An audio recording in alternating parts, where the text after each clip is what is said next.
Hello, hello, hello, hello.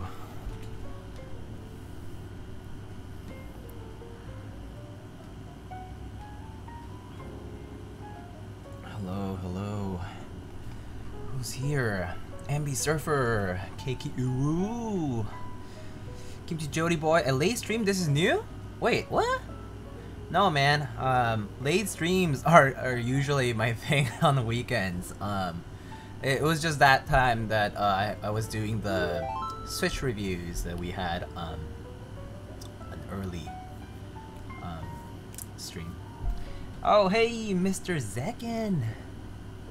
Thank you so much for the tier 1 sub. Welcome back for 3 months. I only catch you in the morning, afternoon. I guess that makes sense with the time difference and all. I feel like these bananas are not to scale.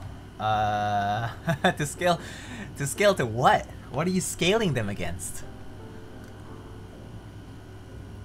Oh, yo! Jay, hello. Review for the Tube, Karma, Nebulant, hello, hello.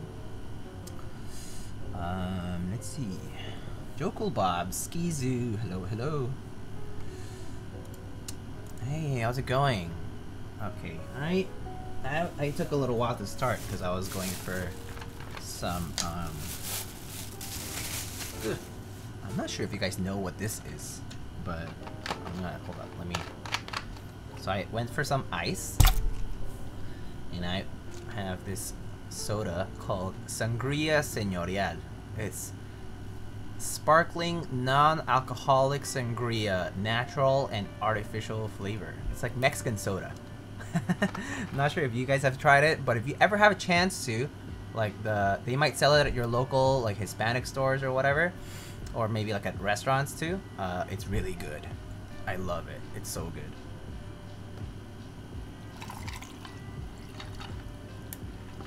Of course, real sangria would be great now, but I don't have some. I don't have any, so yeah, I don't have any ingredients to make it. Did I get in on the Think 65 V2? I did not. I actually didn't even know it was happening today, so haha, there's that. Yeah, I heard that people were like, you know, like people were talking about it, but I didn't know it was today. I think V2 channel was absolute chaos earlier.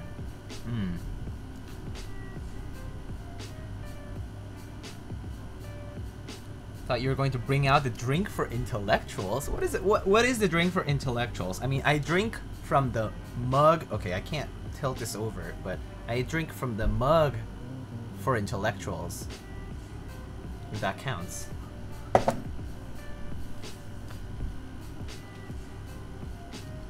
Dr. Pepper? Oh, Dr. Pepper. Oh yeah, of course. I am mad scientist though. It's so cool. Is this Toki's Dolphin? Is it? Big brain juice. Yes, this is I drink cerebrospinal fluid, brain juice. Comes from a big person's head. A big-headed person, rather. Mad scientist. Anyway, let's get to it, shall we? Non-alcoholic? Yeah, I know. I got early work tomorrow, so no alcohol for me. Otherwise, I won't wake up early enough for stuff. You know. Always gotta be careful. I'm not a morning person, so if I drink late at night and I have a morning meeting, I'm 100%. That means I'm ready to miss it or ready to not pay attention. Need banana milk, Uyu? Oh, yo, banana milk is great. Hey, Jokul Bob, thank you so much for continuing the gift sub that you got from K Drizzy.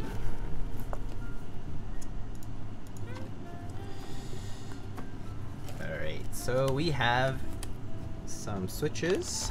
So this time, I lubed these switches, so maybe you may criticize my lubing if it sounds terrible. So there's that.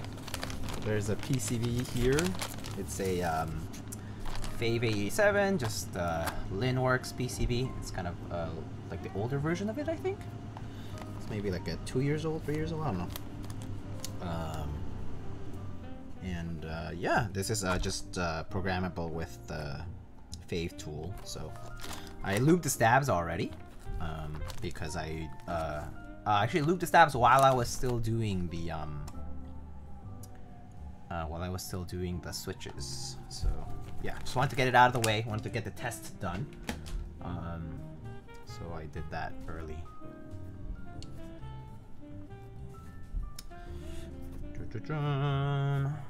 There is our wonderful guest of the day, Singapore. Hello, Toki. How are you?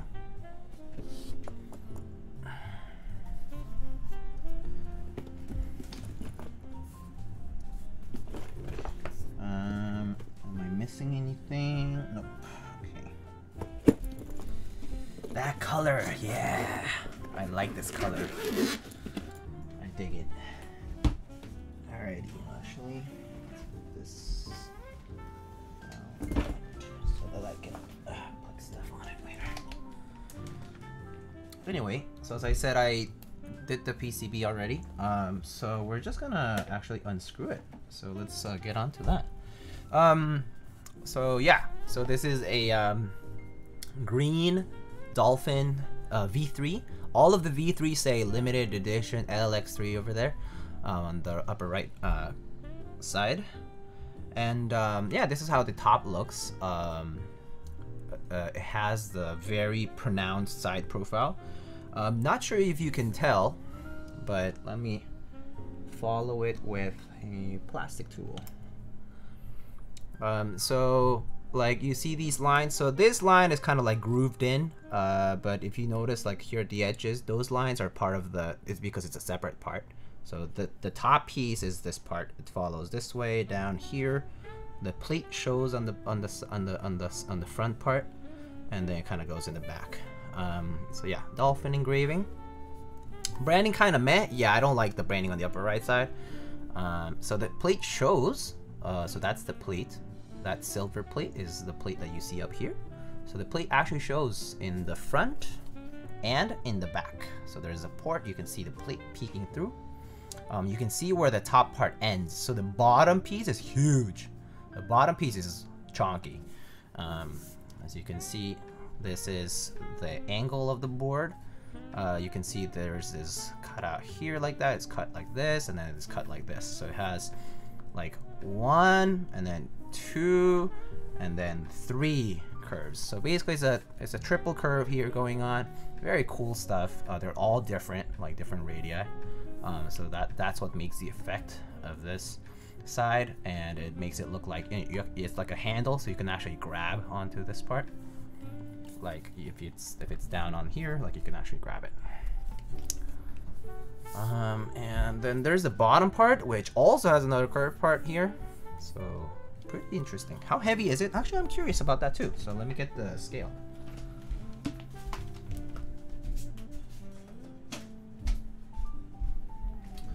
Let me get the scale.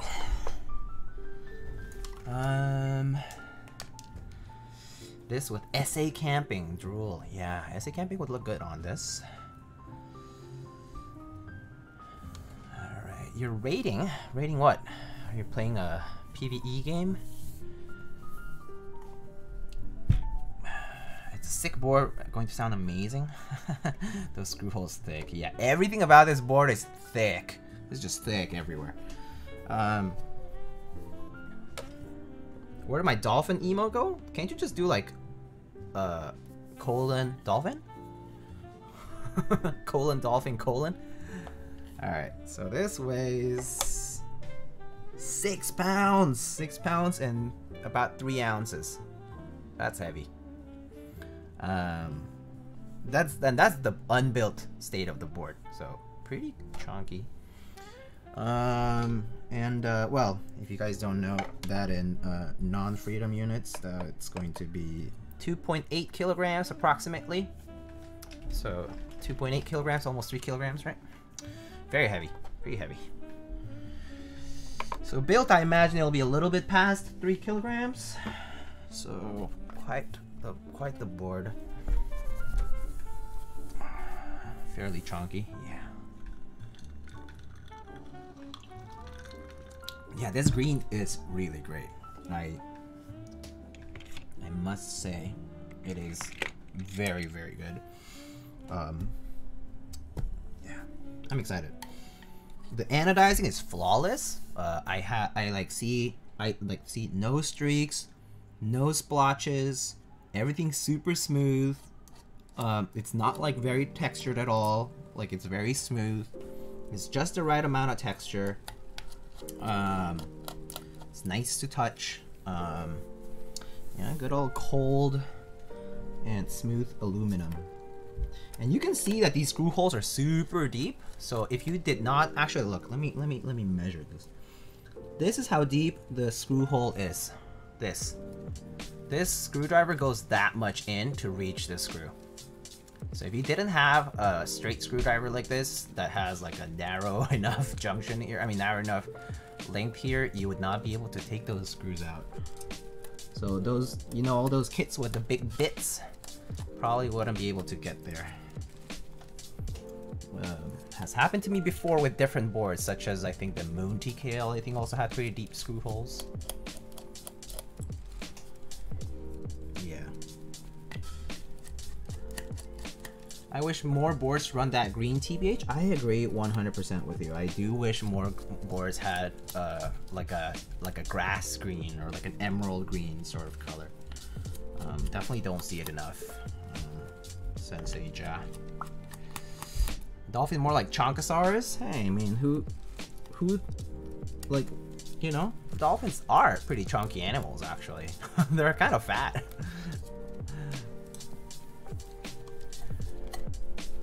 Smoother anode than my #1? Actually, I don't know. Probably similar. I think the unless the #1 that you're talking about was one of the Type Machina ones, I think those had a bit of a less smooth anode. Alrighty.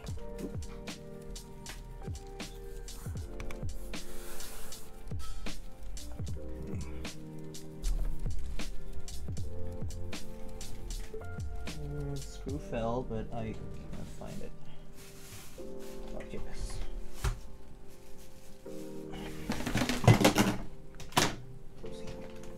That's just a PCB.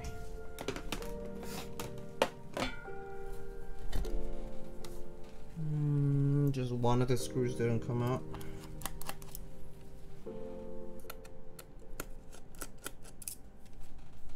Okay. Should come out this time. Okay. F? What? F what? SMH landing is fat shaming dolphins. Alright, so the top just comes off right like that. So, oh, that's actually interesting. Oh yeah, I forgot about that. You guys see this? How the plate has this protruding piece from it? The plate is not just flat. Look at this. Look at this part. Like between the escape and the F1. It's cut out. It's kind of interesting. I think that's pretty interesting. Pretty sharp actually, the bottom, the top piece. Nice like rectangular cuts here. Yeah, it's rectangular cuts with a chamfer. Barely any filling, and yeah, the anode is pretty nice and even all the way through. It looks better on the outside than on the inside actually, so I think it's kind of noticeable that they were focusing to getting the anode texture nice on the out than the interior, which is totally fair.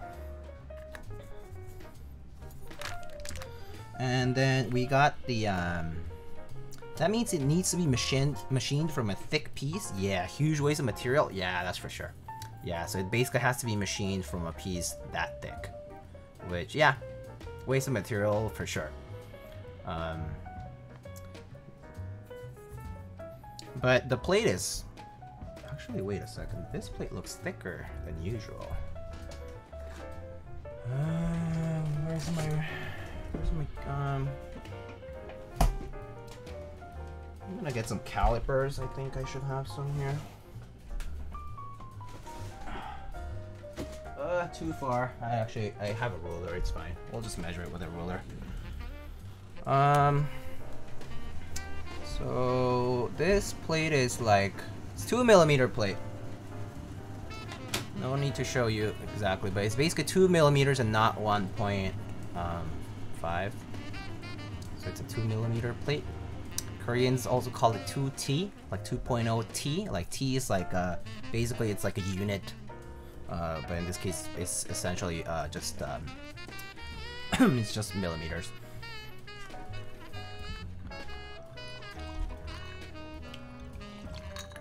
No way you have calipers? Aren't those pretty pricey? Yeah, it's a little pricey, but I mean I have uses for it, so yeah, I did buy calipers for other stuff. I mean I used to work as an engineer, so like I would have to use them all the time. Whittle Kitty, hey, welcome. Thank you back and welcome back for 3 months. Any disadvantage of a 2T? No. No, not a 2mm.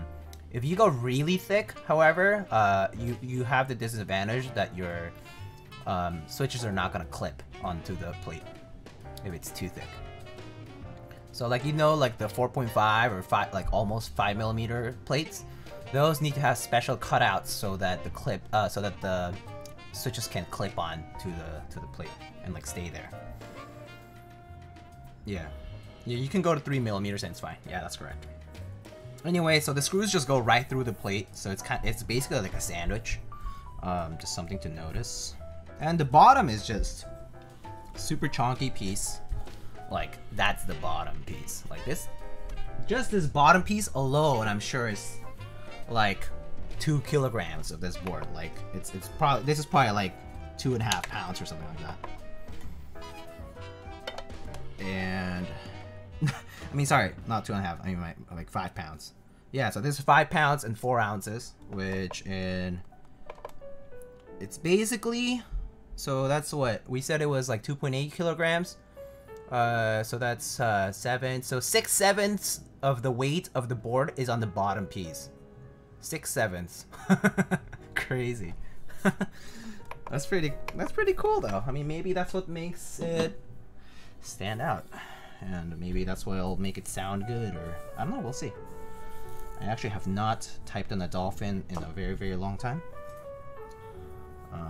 So I'm actually very happy to be trying this today.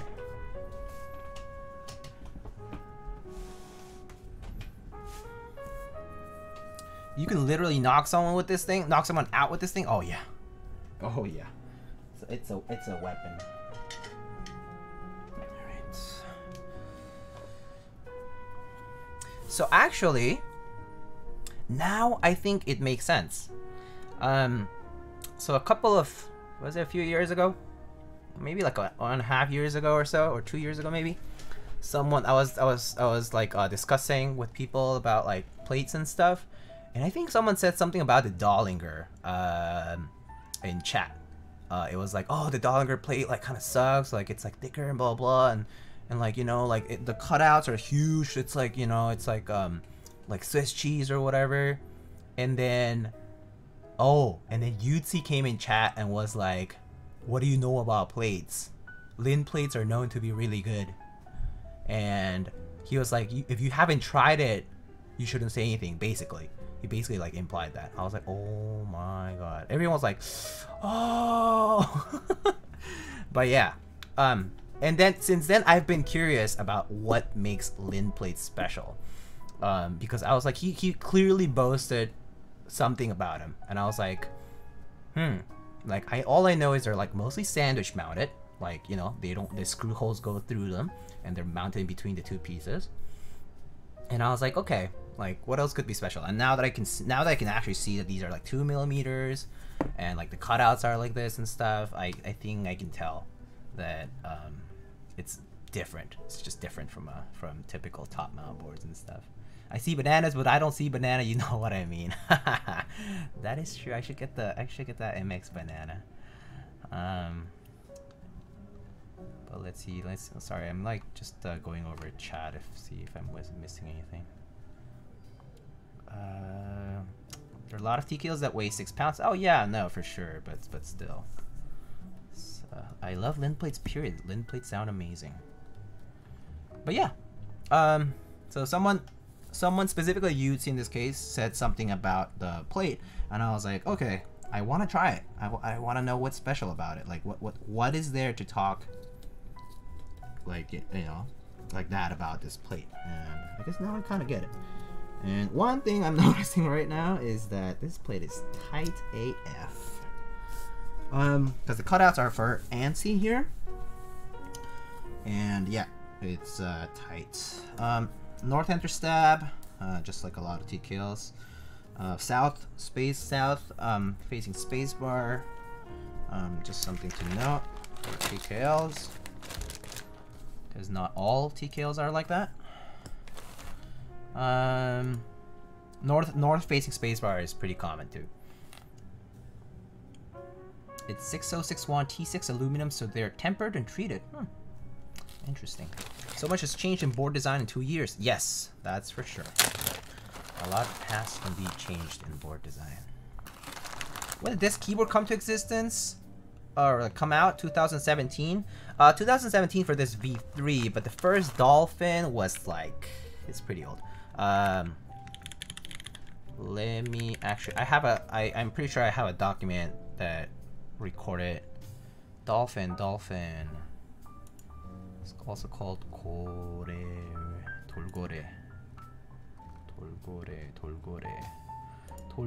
2.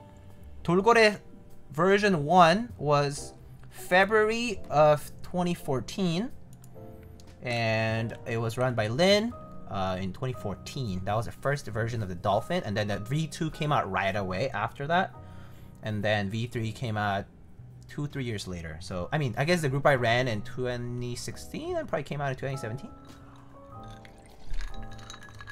something like that.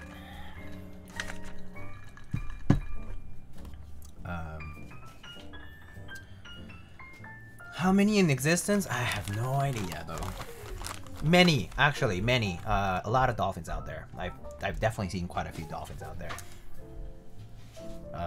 Yeah. Remember, Lightning? He was talking about the sound. That's what he was saying that made them special. Yeah. It indeed was something about the sound of them. So we'll see. Hey, can I have this keyboard for my cancer? Not sure how it'll cure your cancer though. Having metals is not good for cancer.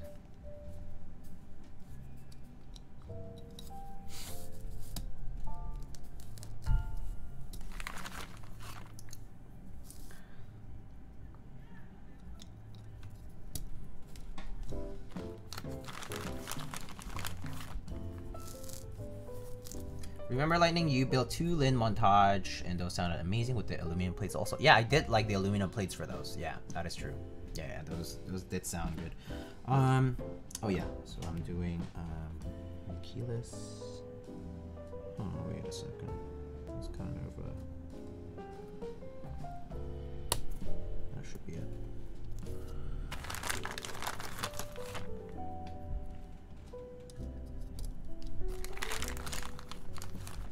Do Lin alu plates have a different thickness? Yes, as we said, they have 2 millimeters of thickness instead of the usual 1.6.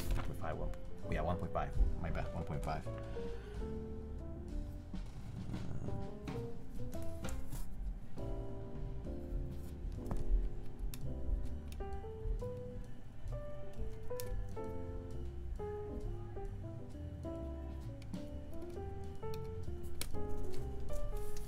But anyhow, that's not what Tam said when he ran Dolphins. Tam. Oh, and Kim Tam. Oh man, he yeah, that was a disaster. So back in 2016 slash 2017 actually, a user, a Vietnamese enthusiast named Wen Kim Tam. He was very popular for owning a lot of artisans and a lot of money, basically, in like OTDs and all these things. And he basically was going to be the proxy for a geek hack run of Dolphins and EM7s. So if you just Google it, like Google geek hack Dolphin EM7, a group buy page will pop up. There's some bad history there. Basically, no one ever got their boards. Kim Tam basically hoarded all the boards and said he had cancer, and it turned out that he was running off with whatever people were money that they were raising for him, and he was caught like shopping around and stuff, like in Asia, like in shopping malls, like shopping centers and stuff, like traveling, buying like designer bags and shit. Yeah. No. Bad. Very bad. But yeah, you should just look at the thread, honestly. If you look at the thread, you'll see all the history there. So yeah. 10 Peaches, hello. Did you enjoy the stream for the New Zealand meetup? I cringed every time I heard my own voice. I feel the same way about my own voice. I actually hate hearing my own voice. I'm glad that I don't have the monitor speaker thing. I mean the monitor thing on to listen to myself, because I hate it. Hate it. But yeah. I do hate my voice. I really don't like it. I think other people have much nicer voices than I do.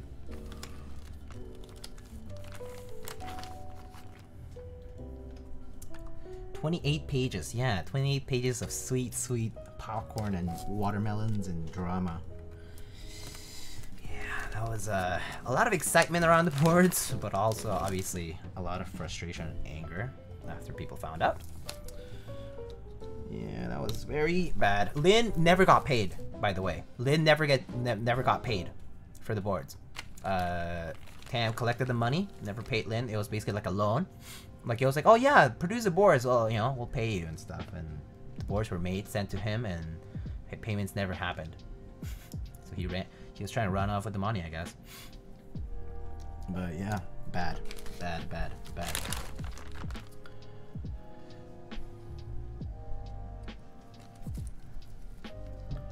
Caveat emptor and all that, yeah, for sure. Anyway, okay, I was doing this so I would want to test my stabs. So let's test stabs now. Keyboard history drama. That's a Pudzy stream. Yeah, he knows a lot about keyboard history drama for sure, because that's pretty much what he pays attention to. I actually don't really pay much attention to drama, because it's just, I get lazy reading about it. I hear about it and I talk about it, but once it passes, long gone. I don't remember it. He took both the boards and the money? I mean, yeah, he had the boards. He had like dozens of EM7s and Dolphins. And he was like, I think he like sold some because he was like, oh yeah, I bought them all, you know, like they're his, but pretty sure that was not real. Like, he did have a lot of money though. I'm just not sure. I mean, after you catch someone lying, how would you, like, wouldn't you think that they're just not believable anymore, no matter what they say? I mean, at least that's what I would think. Like, I would be like, whatever you say, you're probably lying. Like, you're probably lying through your teeth. So hard to trust someone like that. Lying about having cancer. Time for me to go. Alrighty, Krelwitz, see ya. And back to the cave. Tommy Hong, hello. Speaking of drama, drop HPs and stems. Oh yeah, the whole polyethylene stuff. Yeah, I'm not even sure what's up with that. I actually don't have much of a. I mean, I think. Yeah, I don't really have much of an opinion about it because I think it's kind of like unrelated to me, and I don't want it to form a very specific opinion about it. I don't want to involve myself with it. Oh, Jeff, thank you so much for stopping by. Gotta be a heckin' cool board. Enjoy the build. Want to pop in and give you some love. Thank you so much. The love is very much appreciated. Thank you, thank you.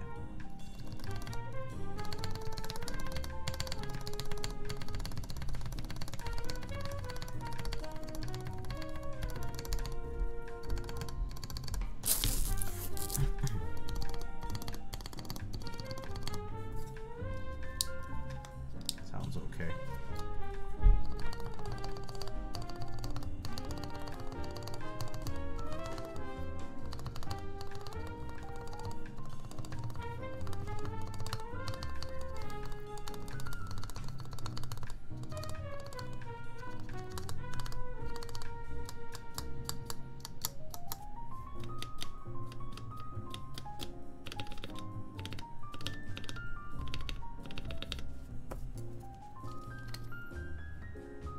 Well, I know brass blocker in my 910. I put a there is a polycarb brass blocker there. I replaced it last stream or two streams ago, but I have the brass blocker in my bag. I do have the brass blocker. Yeah, someone gave me a polycarb cutout blocker thing, and so I just tried it. It doesn't look great though. Like the lighting is too strong here.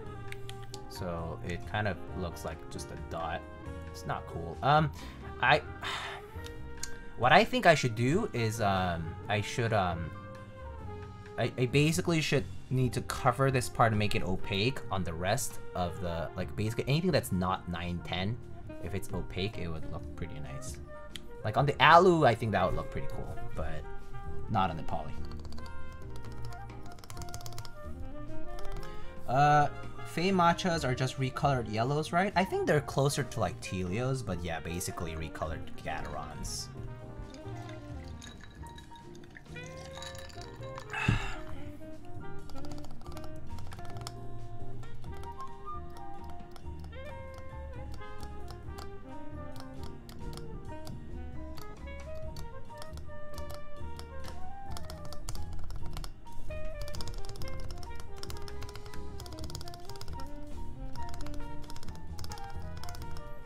That sounds fine. Yo, Max F, hello. What's up? Diego made that emote? Yeah, I did. I cut it out from his hello keyboard enthusiast, Max F here. It's been some time since, like, whatever his stabilizer video says. Yeah, that was the video it came from. He had this, like, very, it was like, no offense, mildly kind of like, it was like a creepy but smug smirk he had on his face. Josh Jackson, who's Jack Static, he had a very accurate description of what that smirk was like on the comments. It's like one of the top comments in that video. It's so good.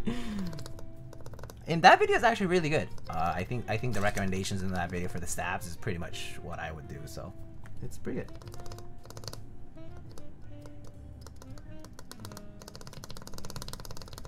If anything, it is a more updated stab lubing video. Also, I need to, like, what the heck is going on with that lighting over there?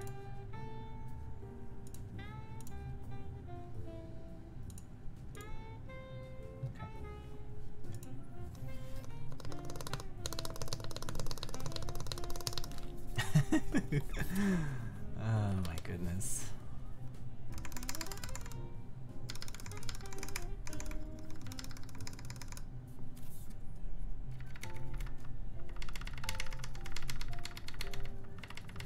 Oh, dude, Chongosaurus.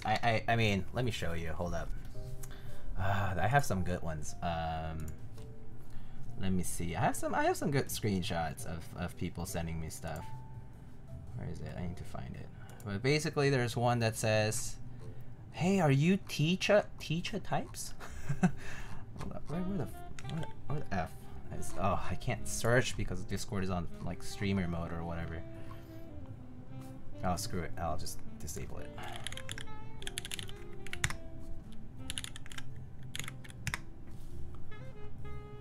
Oh yeah, here it is.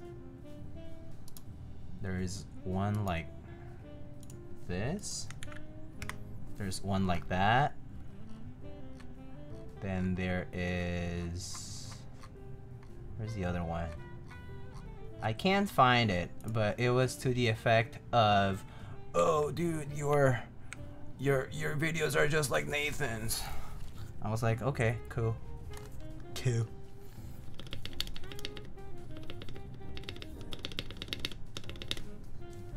Anyway, I understand though. Wait, nice key walk. That Colonel too. Everyone is scuffed Teha? Yeah, everyone is. Imagine hating round glasses. Is that your personal TGR910? Yes, it is. It is my personal TGR910. Teacher types. Teacher times.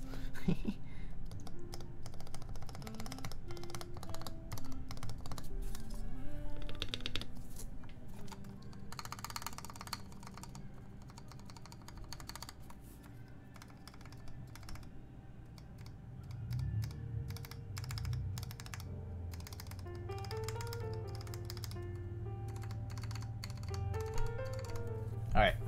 Sounds alright to me. Maybe Nathan's glasses look like yours? I mean, whoever's older, right? But Nathan's apparently 43 years old. Just kidding. How many ways can you build a keyboard? There's... Oh! I know the answer to that question. There are 2 ways to build a keyboard. Well and poorly. That's it.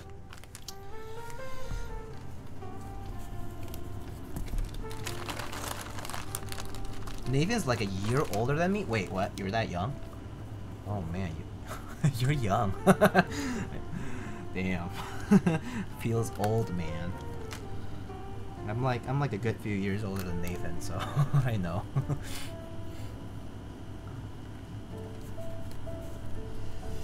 You need to call me young now, hmm?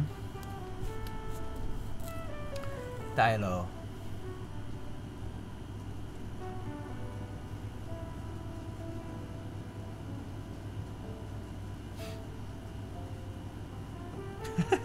Two ways to build a keyboard: KB Gallery and KB Gore. Sounds exactly right. Either Nathan or Viper. How old is Nathan? Nathan's like, is he like what, 20? 24? 25? Something like that. He's like 3 years younger than I am, I think. 2 or 3 years younger than I am, I think.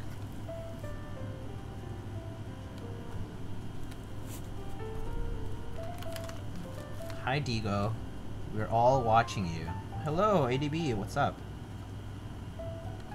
See, so ADB does nice videos. He does nice stuff with his camera. I don't do jack shit. I just put keyboard on desk, get mic close to desk, type, stop, upload, write description, done. Easy peasy, lemon squeezy. People are like, dude, is it edited? And I'm like, oh, no, because I don't know how to edit. Like, I actually just don't know. Like I actually had to look up how to like raise the volume in the video, because I was like, oh man, I recorded too like softly, and I was like, I don't know what to do. So people were like, oh yeah, you can like export your audio track to Audacity, and you can like raise it there and then put it back into like, I was like, I don't have Final Cut. I don't know what to do. My computer's shit, and like it's probably gonna like crash while it's processing stuff. So I was just like, you know what? I give up. I'm just gonna raise the gain and record it again and call it a day, instead of wasting an hour looking up a solution to know how to just raise the volume on a video, because I didn't know how to do that. You know. But yeah, that's me.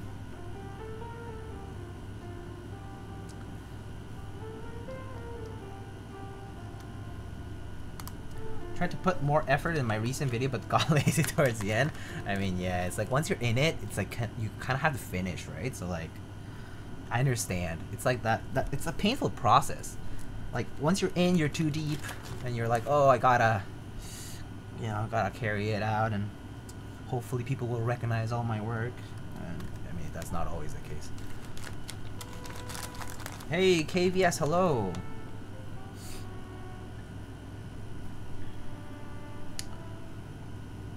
Google Teha types famous birthdays, and this is a top result. I'm not clicking on it right now, but I'm kind of curious. We recognize your work? I mean, I know people know what I do. I just think it's funny that people are like, "Oh, dude, do you do something like to your videos and stuff?" I'm like, no, I didn't. I literally just grabbed the MKV file and just put like, you know, like upload it, or like the MP4 file, whichever it is. And then I just wait until it processes, and then I just like put it on public. But yeah, pretty simple. Pretty simple. I wish I actually knew how to do some videography. I actually have no training or like experience at all. I used to work in media before, but I was like in the journalism. It was not a club. It was actually like I used to work for the School of Journalism, and they would do like live broadcasts and that kind of stuff. So like for conferences or for like talks, like when they would bring in like, you know, a popular panelist or whatever, you know, they would simulcast it. So you can broadcast, and that stuff is fine because it's just working with the camera live, which is easier, I think, especially if it's like relatively static. Sports events are much harder. I used to do that a little bit, but it was learning process. But I never did the post-pro end of it. I never did the post-pro end of it at all. Like I've never learned Final Cut. I've never learned like any of the post-pro stuff. Like I've never put a file up in a. I've never even put a file up on like Windows Movie Maker to like do it. I don't know why. I guess I just never had a reason to make videos, even when I was like younger. So I never ended up doing it. So like when I think of like people doing stuff, I'm like, oh, I kind of wish I could learn a little bit of it, because I do photography, so I know how to edit photos, but I feel like, I mean, people say, oh, aren't videos just, it's basically like photography, but like 24, 30, or 60 frames per second, you know? Like, you just need to edit that many frames now? I'm like, yeah, right. It's like, that's what you would say, but it doesn't look that simple. Videography is easy, you just spend lots of money. Yeah. Well, unfortunately, my degree is film production, but I don't work in film. Oh, I see. If you can flash firmware, I think you can handle the technical side of editing. Oh, I think I could. I just need to learn it. I just need to have someone who to teach me, or like, you know, like a tutorial to view and to follow it and spend a lot of time. Actually, that's the main thing I can't do right now. But I think it would be a cool thing to do. Cool thing to try out. But yeah, spending a lot of money is probably a requirement, because like it would probably require a lot of processing power, which is something that I'm well aware of. You know, also like people in rendering, it's the same thing, right? Same biz. People who do like 3D work. Anything related to like graphic work, like graphics work, you know. Just expensive stuff. If you need help, just let me know. Yeah. Thank you. Thanks for offering. I mean, I don't have any reasons to, mainly because I have no real plans on making video content. I don't have time right now, I'll be honest. But I think if one day I did buy the camera I'm using right now, that's the A6400. I mean, I bought a, I didn't buy a full frame on purpose, actually, because the glass is too expensive on full frame. But I did want to try like doing video, like while I'm traveling and stuff like that. So I did want to do like some landscape like photography and video, and maybe like you know, when I'm touring around, like kind of like vlogging, but not really vlogging per se, like just like travel, like travel stuff. I like documenting that kind of stuff. I think it's pretty fun, and I don't know, it's nice to have like a memory from that. So I think videos would be cool. As someone with a background in video production, this triggers me. What triggers you?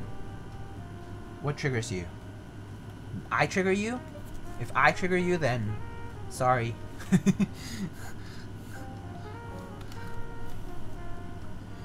There's a great video online on how to get your pictures, video quality to look great. I'm sure there are a lot of tutorials and stuff. I just haven't spent the time, I'll be honest. That's really what it is. I have not spent the time. Oh, the editing frames part. Oh, yeah, the comment. Oh, yeah, because it's not the same science. It's really not. I know, because, I mean, it's just like this hobby. Like, people say, like, oh, yeah, it's just aluminum rectangles, and you put a plate on it, and you put switches on it, and then you, like, put it together, like, stick different circuit parts together, and you're done. But, you know that once you get into it, it's always more than that. So generalizing comments, like sweeping comments like that, are almost always wrong. They're just like dismissive, I guess.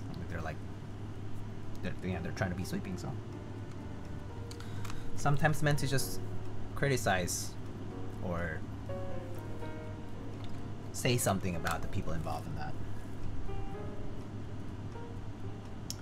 You should show the box I had to ship the board with. Oh yeah, I'll show the box then.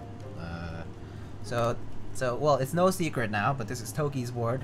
Toki is Singapore in chat. He shipped the box that he shipped in was like 4 times bigger than the TX bag that this came in. Like 3 times, plus a lot of bubble, little bubble thingies. Inserting these onto a playlist is surprisingly not too bad. I thought it would be worse. Doxed? I mean, it's not like he's already making it public. Shipping board sucks. Yeah.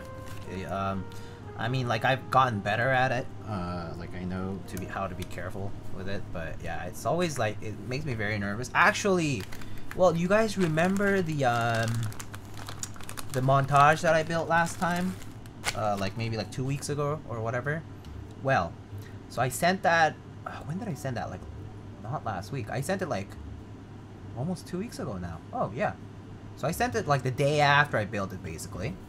And the tracking updated like locally, and then basically it didn't update the whole time until this morning. It was the first update, like, in a place different from, like, I'm looking in New York, so different from New York.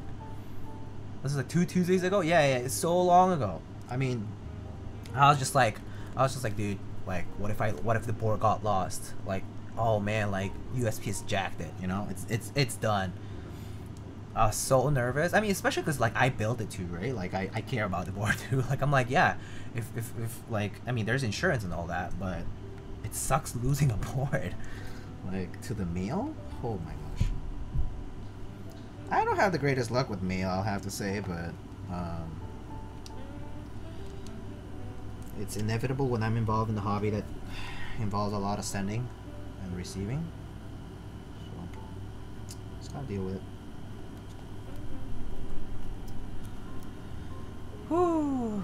Finding boxes to ship stuff is the hardest part of selling stuff nowadays. Yeah, that's why I keep a lot of boxes too. Like, I stack them, or I dismantle them and put them together again.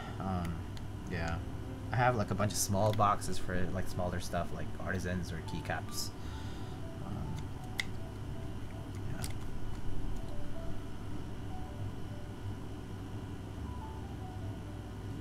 Yeah. I found that package tracking has been really weird during COVID. Yeah, it has been. Basically, I think what they're doing is, my feeling is that they're basically not doing a lot of updating. Like, they just put like in transit to the next facility. They've changed the model to that, because they used to put all of the checkpoints, but now they don't. They only put the checkpoints near the origin and then near the destination. That's the only distribution center, like, checkpoints that they'll put on the tracking website. So any other days that you'll see, it'll just say in transit to the next facility, which it's like a black box. So obviously it's to reduce the number of customer calls that they get, like the complaints and stuff, or like tracking requests through like the phone line. So yeah, but that's basically what they're doing. What's up, Sir Lightning? Hey, Tonka Tonk, hello. I've noticed the same thing. Have you had any issues with Amazon shipping to New York? Oh no, not Amazon. I've been okay on Amazon shipping. But yeah, so like the checkpoints are definitely skipped nowadays. That's just it's like a new USPS thing now.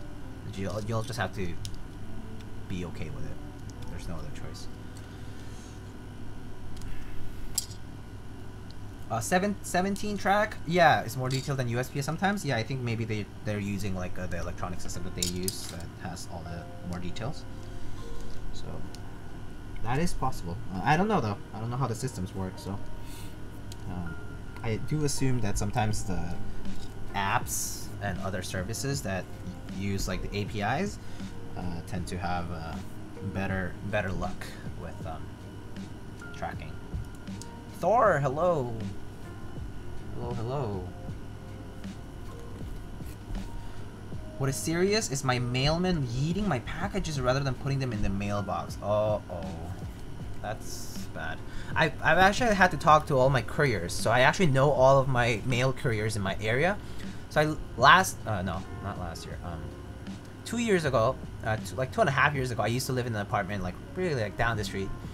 And I lost like thousands of dollars of mail there in 1 year. In 1 year, I lost like over $1,000 in like artisans. I lost like 2 prototypes of keyboards. I lost like furniture, Amazon stuff. I lost like, you know, Amazon stuff fortunately like obviously gets replaced, but stuff that doesn't get replaced, like it sucks, right? And like basically that year I was super busy just like chasing down people, like talking to the people who delivered like my mail to be like, hey, like could you like not leave this, or like could you take it back to the post office or whatever. But if they take it back to the post office, I'll have to like going to the post office where they keep the mail, like where the pickup windows are. It takes me like 15-20 minutes to get there. Like I walk, and then in this, like it's sweltering in that office, like the AC is terrible. Like I'll have to wait like anywhere between 40 minutes to an hour and a half. One time I waited like 2 hours just to pick up like 3 pieces of mail. I was just like, I can't deal with this, like it's crazy. And so yeah, that was a very frustrating year in terms of mail. I talked to like literally every courier. Like when I moved also, I talked to them. I was like, hey, like I'm moving like up the street and blah blah. I know that the couriers might change, but if you like could let me know that if you could let me know like who's going to be in charge, like I just want to be able to talk to them and tell them like, hey, like could you be considerate about this or that, or like whatever the circumstances are. Fortunately here, this new place I have like there are like bigger mailboxes, so all like smaller like first class or like small like priority mail stuff, like they can all fit in the lockers and like in the mail lockers. Any big stuff tends to either like sometimes I get to pick it up, but they've been much more careful about that kind of stuff, so they like, you know, ring the bell or that kind of stuff. But one of the couriers that of my previous apartment, she would text me. She was like, hey, I got like 5 packages for you or whatever that I've like saved up because I want to give them to you directly. And I was like, oh my gosh, like thank you so much. And you know, like I was very appreciative of that stuff. So yeah, treat your couriers well if you don't know them. But obviously if they're doing bad things, you should obviously report them and see what's up. But like there's good people who work for the post, and like I've talked to everyone, like DHL, FedEx, UPS. I hate FedEx. FedEx has been by far the worst experiences I've had in terms of mail. Like the pickup locations are super far. The people who work there are just really rude. Yeah, I just had a very hard time. Give your mail carrier a nice Boxing Day gift. Yeah. So like on like during the holidays, I'll give them like wine or like fruit basket or like yeah, like depends. I actually ask them like, oh hey, like do you drink, or like, you know, do you consume alcohol, and you know, give them something accordingly. But yeah, and like tip them too at the end of the year, because they do a lot of work. They deal with a lot of shit that they don't have to actually, because people are terrible. So yeah. DHL is actually super clutch right now, especially for international. Yeah, so DHL is good for international, but there's no such thing as like DHL domestic, I think. Well, I mean, it's nothing like the service in the international part. But yeah, I did have quite a nightmarish situation with mail 2 years ago, and then it's gotten better after I moved, and obviously I've talked to all these people, so yeah. Really, I love FedEx? Yeah, no, FedEx has been no good for me. UPS and DHL much better. They have drop-off locations nearby, and also they're just much nicer in terms of like how they respond to like any issues that may arise. So that's been something that I've been grateful for, and that it's just good that they're flexible with that stuff.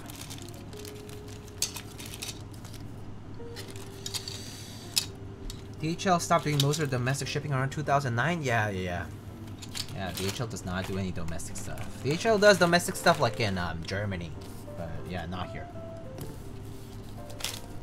Thoughts on C3 Matcha switches? They're going to be JWK switches, so I would say basically whatever you think of alpacas and H1s and that kind of stuff, probably the same thing.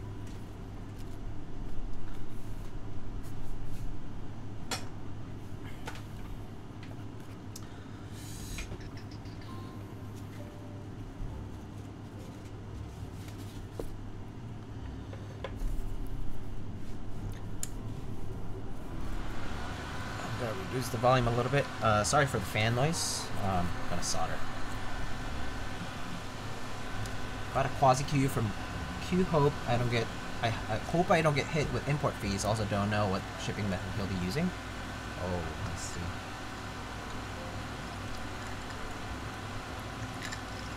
What's sad? I love my DHL dude. When I ran a movie theater, we would pick up our prints late that night. We would invite him to previews and shit. Oh, that's so nice. That's awesome. Super nice of you guys to do that. Yeah, I really try to treat my couriers well and stuff. I think they just go through a lot of stuff they don't have to go through, and it's just tough. Like, people are angry all the time. It's natural that they're gonna get, like, jaded and cranky and unwilling to, like, cooperate with stuff just because people are terrible. People suck, honestly. People suck. I hate people sometimes. Or a lot of times, but I didn't say that.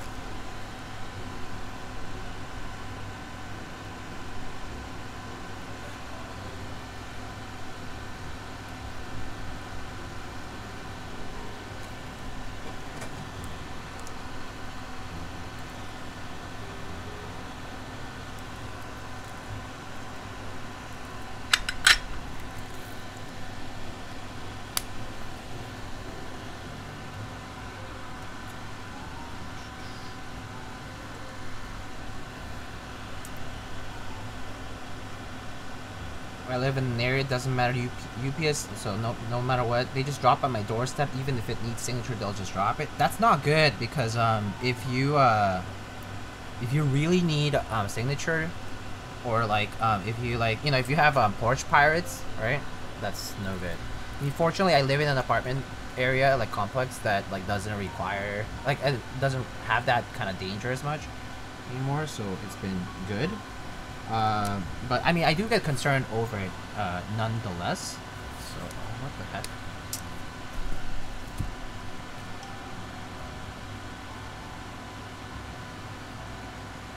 Yeah.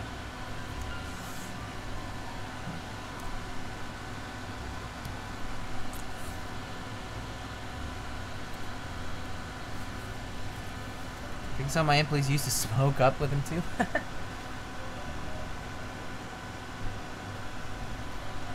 Gonna check the plates. It should be okay. But this PCB has a few extra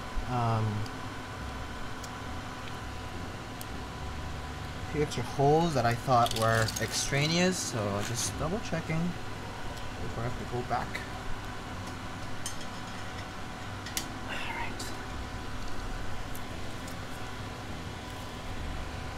Careers that involve a bunch of people interaction often make you jaded. Tough reality, I guess. Yeah, I know.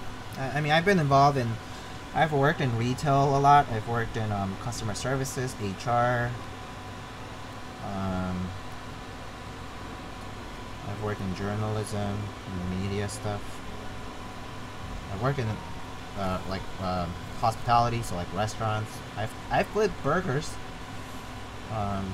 People get mad over how they don't get their burgers on time. So on time, quote unquote.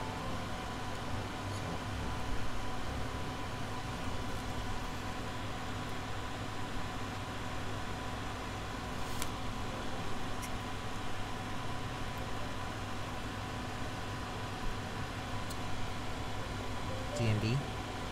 I choose my profession solely so I wouldn't have to interact with people. Yeah, I chose a profession that unfortunately has to interact with a ton of people. But hey, it is what it is. I mean, actually, I don't mind. I think there's perks to that as well. Like, you learn from other people too. But yeah, I mean, it can be rough.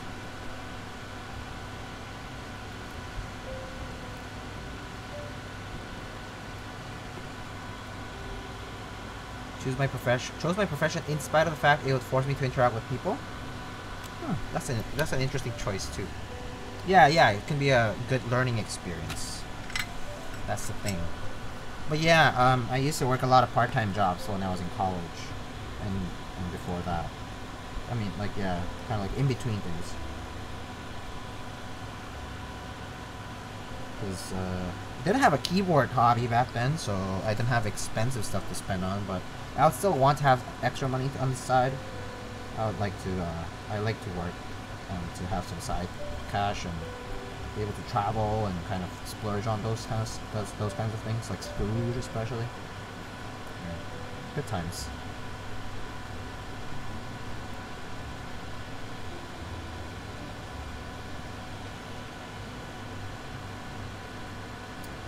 Alrighty. Well, after all the interesting talk, let's go to the boring part of the stream, which is talking about my sponsors. So let's quickly talk through my sponsors. So first up, we have DixieMech. So you can head over to DixieMech/lightning to check out some key sets that are currently running this month. So right now, there is GMK nuclear data running on DixieMech. It's a collaboration between DixieMech, Heinebush, BIP, among other people. And it's basically a GMK profile. It's the key set that was originally designed an SA profile, an SA Uniform R3 profile, and then it's brought to GMK this time. So a sculpted profile this time. There's your usual like base and child kits. There's also a desk mat and Rama keycap design. So check it out. It should end on August 1st. So you can go on dixiemech.com/lightning to check that out. On DixieMech, there is also GMK Pono. GMK Pono is actually designed by Sour. Sour is a graphic designer here in our community. He actually designed my logo. He actually did the work on my logo and many other people's. He's from Lebanon, I believe, and he's a very skilled and talented designer. GMK Pono is a cat-themed key set. Pretty cute. I believe it uses stock colors. So do check out GMK Pono. It should be priced really well. It also has there's these Rama keycaps as well, and there's like 3 or 4 desk pad designs. So do check out GMK Pono if you want some cute cat-themed kits and accessories.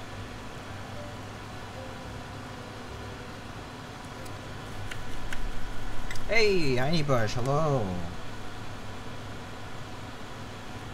Heine running the best set with Dixie. GMK Pono is a must if you're a cat lover like me. Yeah, I do really like GMK Pono actually. I will probably consider purchasing it. So yeah. So that's it for DixieMech actually. Those 2 key sets. Oh, if you haven't seen on DixieMech, Dixie just recently announced the Bower 2.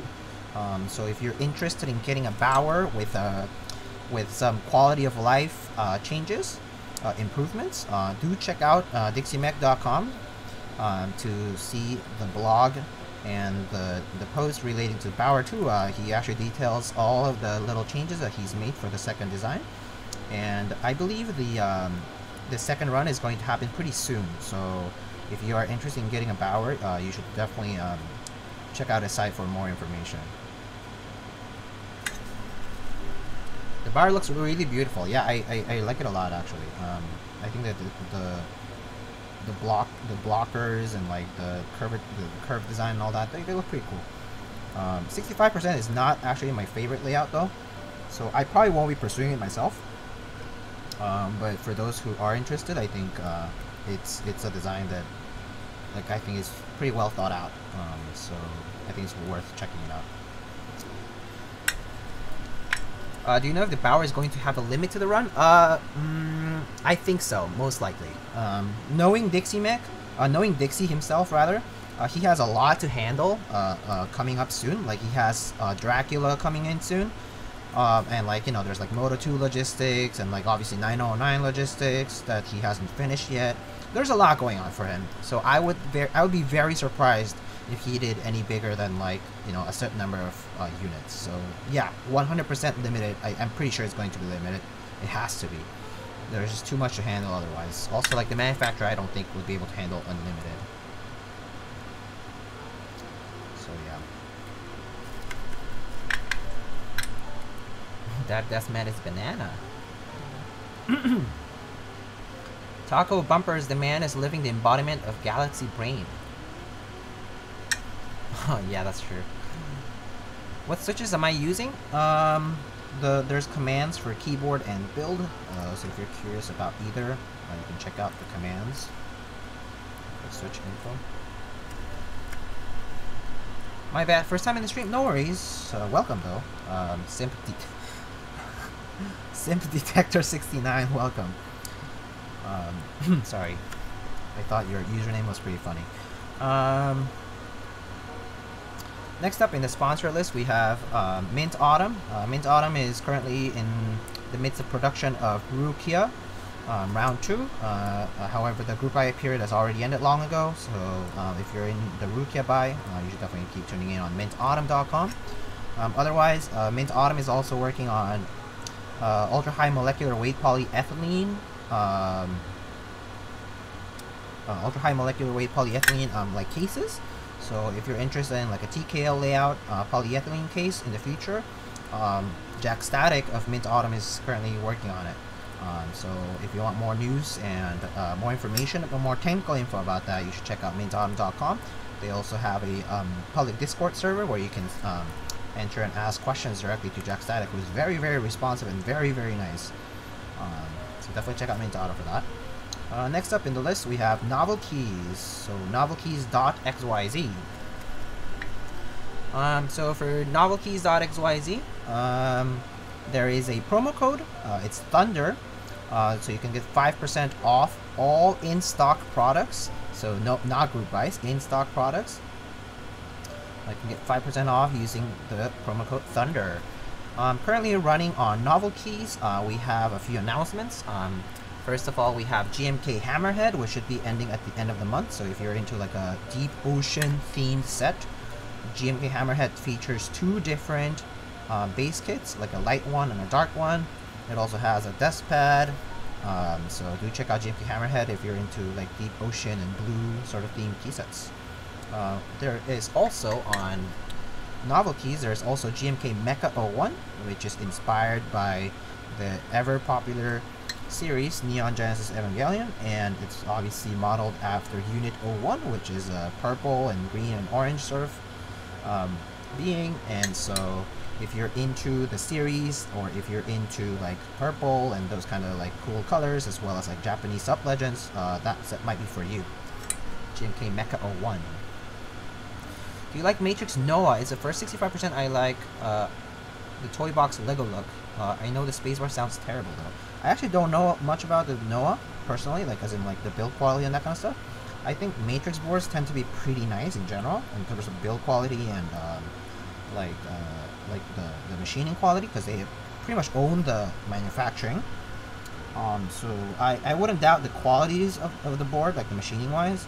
However, yeah, I could be concerned about the... I personally don't like the aesthetic of the Noah. Like, the aesthetic is not for me. It's a little bit too, like, square, and kind of like the bezels are a little bit too big for me. Like, I'm not into the design so much. It's a little bit garish for me, I guess. So it kind of feels tacky for me. But that's just a preference thing. Like, I don't think... I think it's, like, you know, it's for some people, not for everyone else. You know, so, you know, it's to each their own. I like some other designs better by them. Probably the more, like, classic looking designs, like 2.0 or, like, 1.2. So, yeah. Like, Able X wasn't for me either. So, yeah, I mean, definitely a very loud design language that they have, and very specific, actually. Like, very, complex, like, with so many moving parts. So, yeah. Anyway, so sponsors. Next up after novelties is Prime Keyboard. So you can head over to primekb.com/lightning. So right now they recently just sold alpaca switches. I believe like I think people said like 100,000 switches or something like that. Sold out in like 2 minutes, 2-3 minutes. So pretty crazy turnout for that. So congrats to Holton of Prime Keyboards for a successful run. Other than that, we have Durox stabilizer will be coming in sometime like in the next month, is what I last heard of the updates from Prime Keyboards. Currently in stock, you will probably be able to find Desk Keys switch films. So if you're looking into like TX switch film alternatives, Desk Keys switch films I've reviewed in the past, and they're pretty nice. They come in an excellent presentation where you can actually peel each switch film off like a sheet. Super convenient, super nice presentation, super nice packaging, and also just as effective as TX switch films, and they look pretty nice too. The real question: lead or lead-free solder? Always lead. Always lead.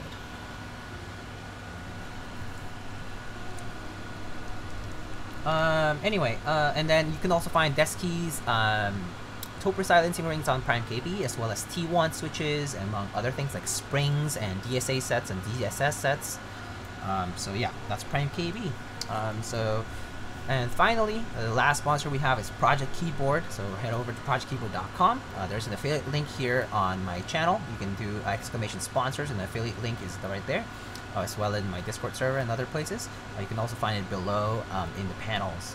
But on Project Keyboard right now, there's a few things running. There is Elongate. So Elongate is a 40s 1800 style, like it's like a mini 1800 keyboard, custom keyboard. It starts at, I believe, $350 and comes in I think it comes in black, plum, rose gold, and blue anodizing. So do check out the Elongate. I believe it's probably like, is it a gasket mount? I think so. And yeah, starts at $350 and ends on July 30th. So that's kind of soon. So if you're interested in that, check it out. And then next, they recently just opened a group buy for GMK Sumi. GMK Sumi, it's a set that's it features basically what was it? Oh yeah, about Japanese calligraphy, Japanese calligraphy, I think. And so so it's like this like monochrome like set with very minimalist, right? Like Sumi-e, right? So it basically has like all text mods, and it's like monochrome, and it also has pretty cool novelties, in my opinion. Speaking of novelties, there is of course a Rama cap associated with it, a couple of Rama caps actually, which I find interesting. And there's like 4 Decimat designs. So there's like a black version, and there's like a white version of 2 Decimat designs. So there's 4 total, different variations for Decimats. So if you're interested in that kind of stuff, check it out. GMK Sumi. And that's it for sponsors today. That was a lot of stuff going on. Isn't there still some pre-order still going on Project Keyboards? I believe so, until they run out of stock. They run out of stock whatever is allocated. So everywhere's sold out. So they must have sold out from any extra additional units that they had in consideration. Alright, so Singapore, welcome back. I was gonna test this PCB.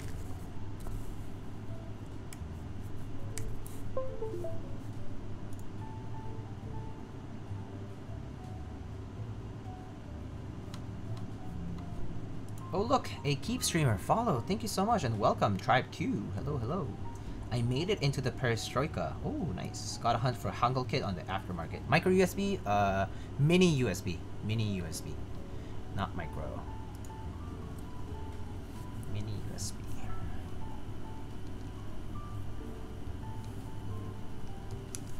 Micro is the small one that you use for like phones.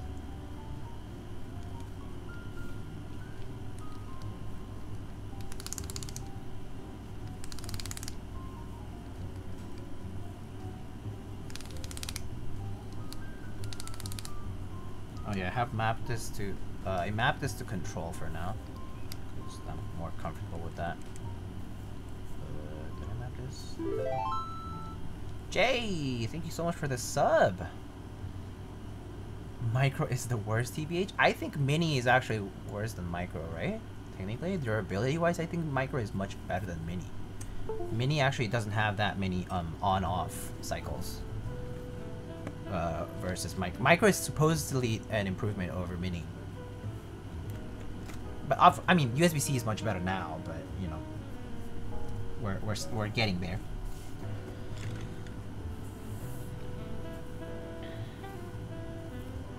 Micro is tiny and very much not a good port. I see. Well, yeah, I could see it that way too.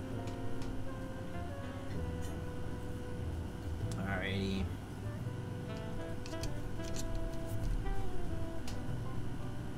Ooh.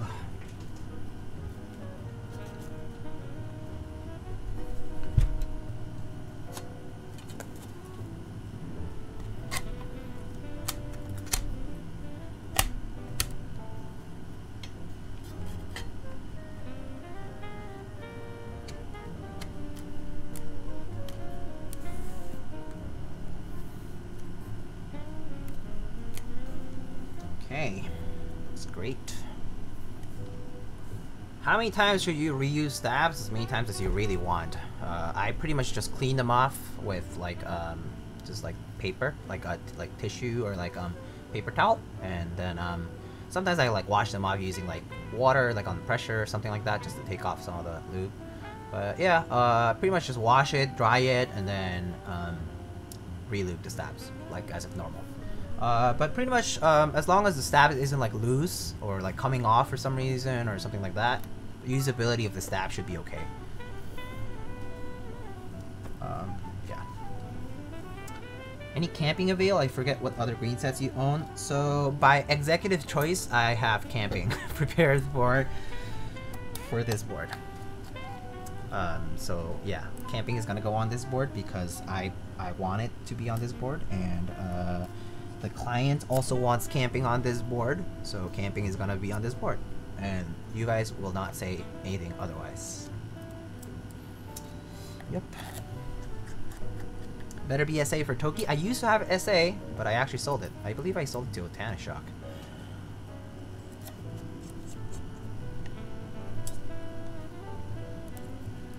Drive over? What, to Boston? No. Oh, you mean to Tokyo? Oh, I see. No, I don't have a car. But yeah, I really did like SA camping. It was like actually like one of my favorite SA sets, but I didn't use it enough. I was like, I'm getting GMK, so I got GMK, and then I was like, you know, SA can go. I'm not using it anymore. I still have kept some classic, like very nice SA sets that I like a lot. Like Violet on Cream is one that I like a lot. I like Round 5 a lot, the Honeywell inspired one. I like Penumbra Solarized a lot. Yeah, I recently sold Oblivion. What else? Yeah, I have a couple of others. Dasher Dancer, I have that. I have Space Cadet stuff. Well, just the alphas actually.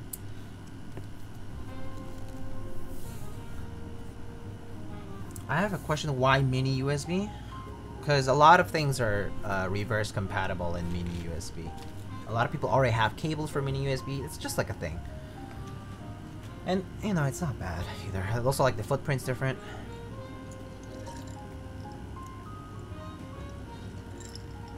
My Discord is Smack My Melon. If you don't know. Oh, I didn't know that. Good to see that. I see. Thank you for telling me. I did not know that.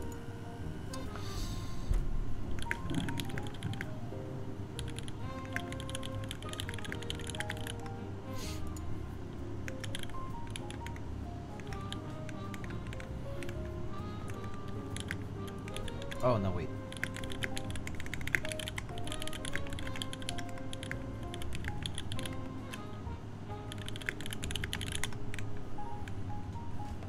Alright, sorry about that.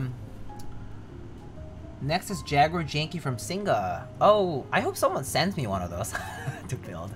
I want to check it out.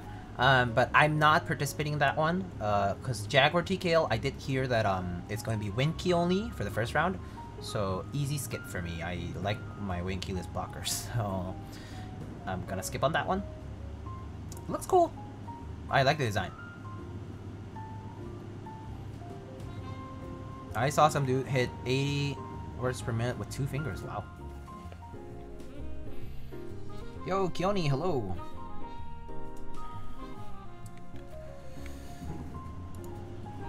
Actually, guys, if you don't mind me, I'll be right back. I need to go to a restroom really quickly, okay? You can admire this board in the meantime.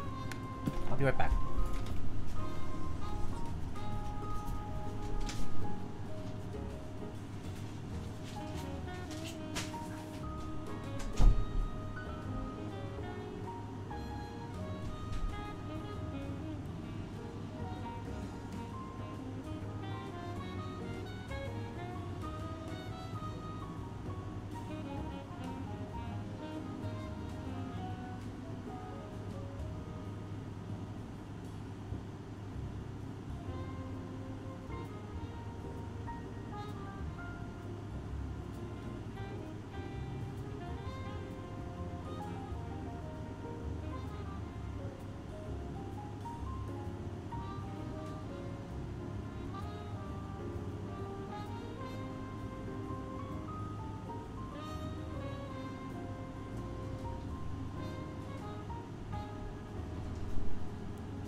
See.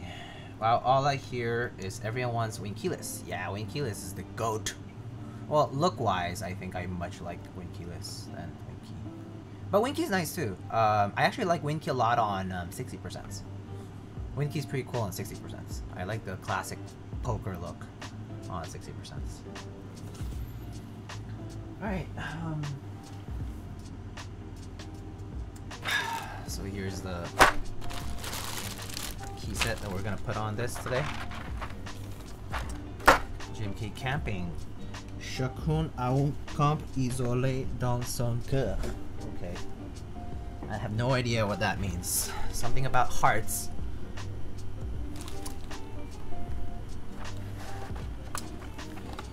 Unfortunately, I use my wind key a lot. Yeah, I do use my wind key a lot too. I just map it right here. I map control here, I wind key here, alt here. Done. Problem solved. Or you can map wind key here or here.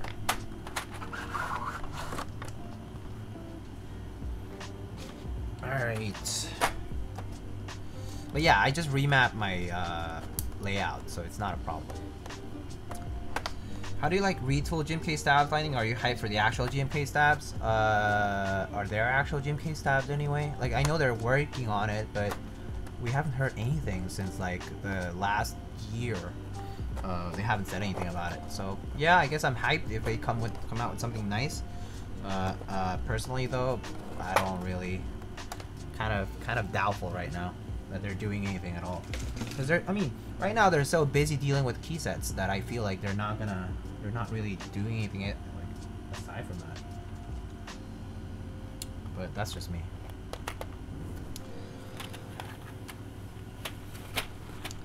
It's going to look so good. I agree. All right, so let's start with here.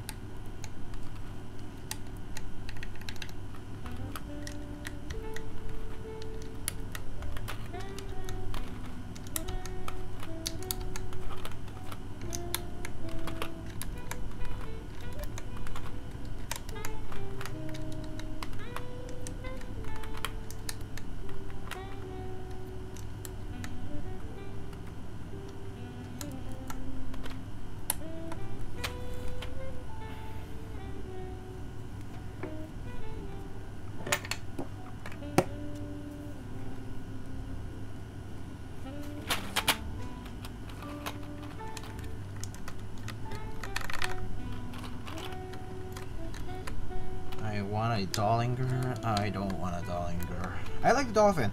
I would probably enter a group buy for Dolphin if there was one, but only in aluminum though. I don't want it in PC.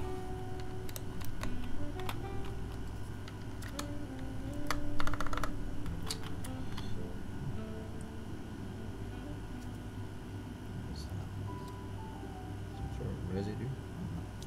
Whatever.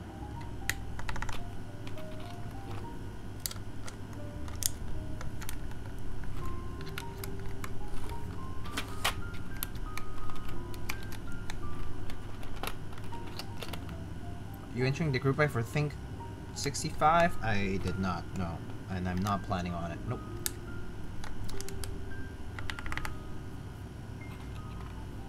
No escape? Not yet. Not yet.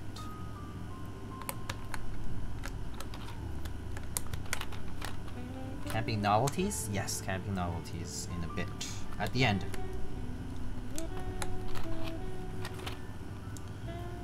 He has a 910. I don't think he would want to get a Think. Yeah, it's just more so. It's more so that I actually don't. I'm not interested in 65% so much anymore. Just in general. Like, just in general, I prefer 60% and TKLs.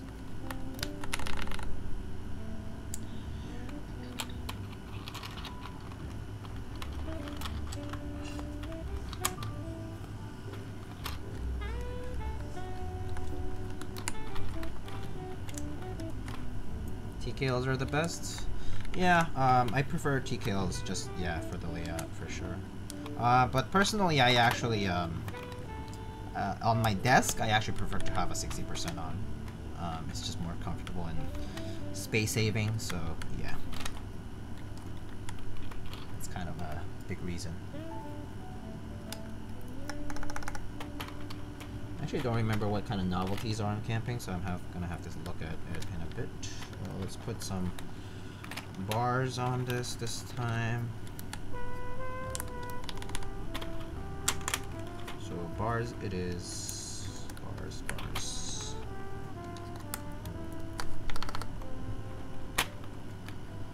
Do we want?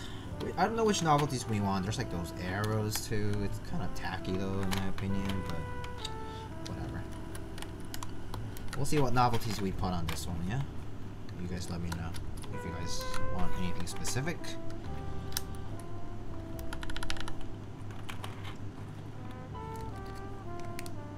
Actually, are there bottom loads too? I don't know, we'll see. If anything, we'll remove it.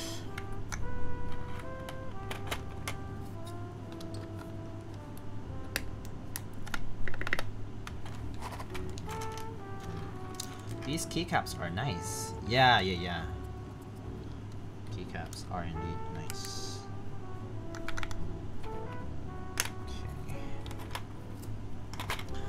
Okay. So let's look at novelties, shall we? So no accent spacebar? No. I don't like accent spacebars. Like, that's why they're still packed. Yeah, they're still packed for that reason. These are mostly here. So let's see. For enter key, we have this one, and red. We have. I think we should go with this one because it's different. It's accent. We don't need these at all. Green. Accent spacebar or riot? Nah, I'm good. Pass. Thanks. Next. What should we do for the rest? So we need, and there's an, okay, so actually I know now that I don't need row 3 novelty, so I can just put this caps lock on. No problem. We need an escape novelty, and we can decide whether we want these arrows or not, and the backspace. Are you interested in C3 Matcha switches? Maybe. I like new switches. I think they're cute. Definitely want the arrows. Arrows, yay or nay? Arrows, yay or nay? Guys, you guys need to say yes or no. Backspace, fish or no fish? Red arrows? They're not red, they're brown. Okay. Red arrows, yay. Okay, alright, cool. If it looks bad, I'm gonna blame you.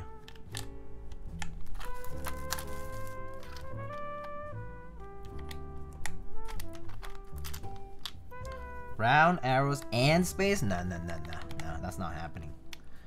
No. Do you like GMK stabs? Retooled GMK stabs lightning? Didn't I just get this question earlier? I'm okay with it. I just lube them more. Just apply more lube if you're having issues with it. And yeah. Okay, so fishy or no fishy? Hey, Katana X Kaji. Thank you so much for the raid. Welcome, raiders. Hello, hello. Welcome to keyword stream. Fish or no fish? Go fish? No fish? Fish for sure. Fish keycap, please. Ooh, okay.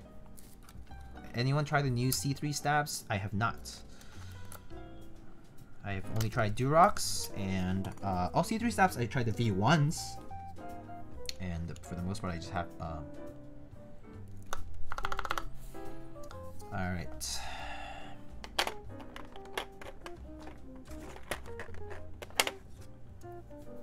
Didn't know there was a fish backspace. There's always been a fish backspace. Thoughts on Lube Gateron Reds? Good. Lube Gateron Red's good. Just like Lube Gateron black or yellow, they're all the same. They just have different weights. Good. Lube them. Lube them. Get the milky top ones. They sound a little nicer, I think. So are they just scratcher than the pre-tooled? Yes, they are. I don't have as much issues with the 2U stabs as much as the longer one. So the longer the key, the more likely is the error. So the larger the error margin, so therefore the more likely that you will find scratchiness or binding or like poor fitment, essentially poor alignment, poor fitment, and so you'll have to either resolve with lube, resolve it by not screwing in your stabs too tight, because the tighter you do them, the less room you're giving it, like the less space you're giving it. So yeah, hit the backspace again. Alright, what does retool mean? Does it just mean lubed? No. So retooled stabs are basically, they modified the like opening of the stab, like where the wire goes into, like on the housings. So they basically have tighter tolerances, is what I should say. They have tighter spaces, tighter tolerances that you have to work with. So for space bars, it can be a little harder because the longer the key, the larger the error normally, right? That's how it goes in measurements. The larger the thing you're trying to measure, the more likely the error is going to be. So that's why space bars might have more issues than usual. What do you like more from GMK stabs over Durox? That they cost less and that they're black. And that they just work. I mean, if they work, I'll use them. If they don't, then I'll switch it. Yeah. Durox, I would have a lot of Durox if they cost less and they also came in different colors, like black. I just want my stabs to be black. Yeah. Anyway, novelty. Let's go for the red fire novelty. Campfire novelty. All right.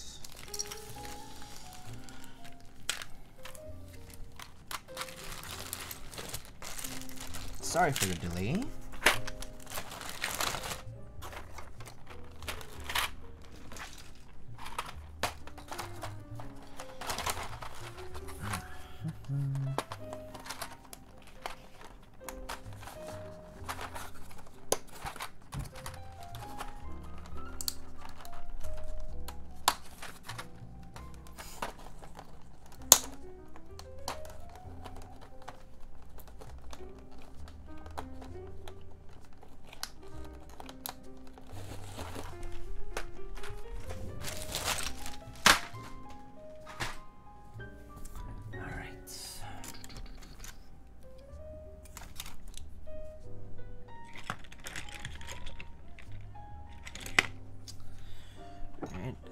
Go.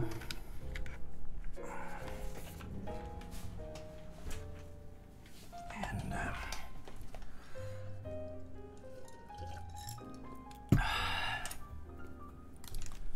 circus look a little neon? Is your camera? No, it's probably the backlighting. I have some RGB lighting over here.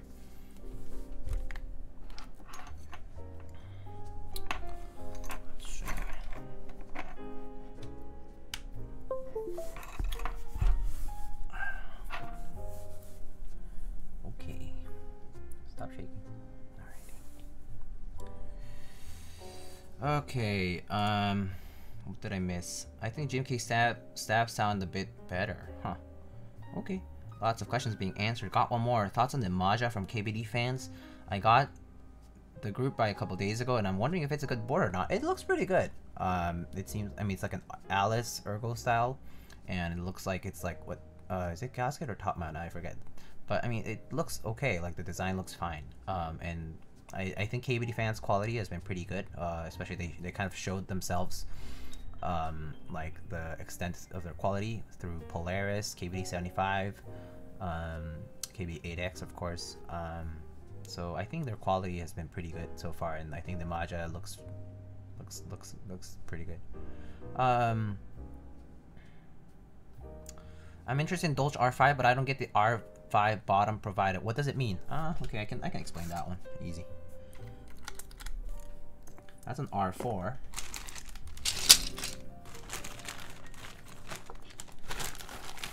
Where's R5?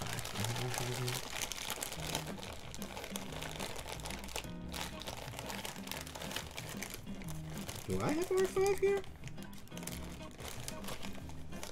I don't have R5 here. Huh.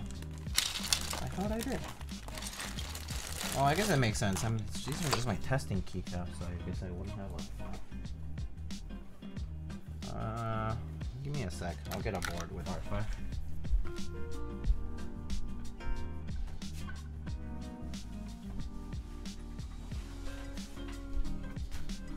Alright, so R5, whoever doesn't understand R5, I should explain it to you. But, okay. So, barring this key aside, I'm just gonna borrow this key for a second. Okay. Alright. So, this is the row profile of Cherry. This is R1, R2, R3, R4, R5. R5 is basically part of the full sculpted profile that Cherry originally designed. So you will find it a lot in original Cherry keyboards as well as vintage keyboards that had the R5 bottom row. It was phased out when it was phased out for certain layouts like the 1800 layout because it's larger, and also it was phased out in more modern boards later on because it's also more expensive to produce. And when Cherry sold their ABS double shot molds to GMK, GMK decided to not use as much R5 because it was more expensive, and also like they basically just didn't have the demand for it, I suppose. So people have supported, you know, people have been kind of like, you know, been like, oh, let's go back to this OG, like original vintage style, fully sculpted Cherry profile. So R5 is basically that. It's part of that. There's an R0 as well, which is a bit taller. It actually looks kind of closer to like OEM R1. The R1 top row from OEM, it looks very similar to R0. So there's actually R0 through R5. So there's 0, 1, 2, 3, 4, 5. But we typically on GMK sets, we will use one, like it'll be like, typically it'll be 1, 1, 2, 3, 4, 4. So you can see this is a row 4 keycap.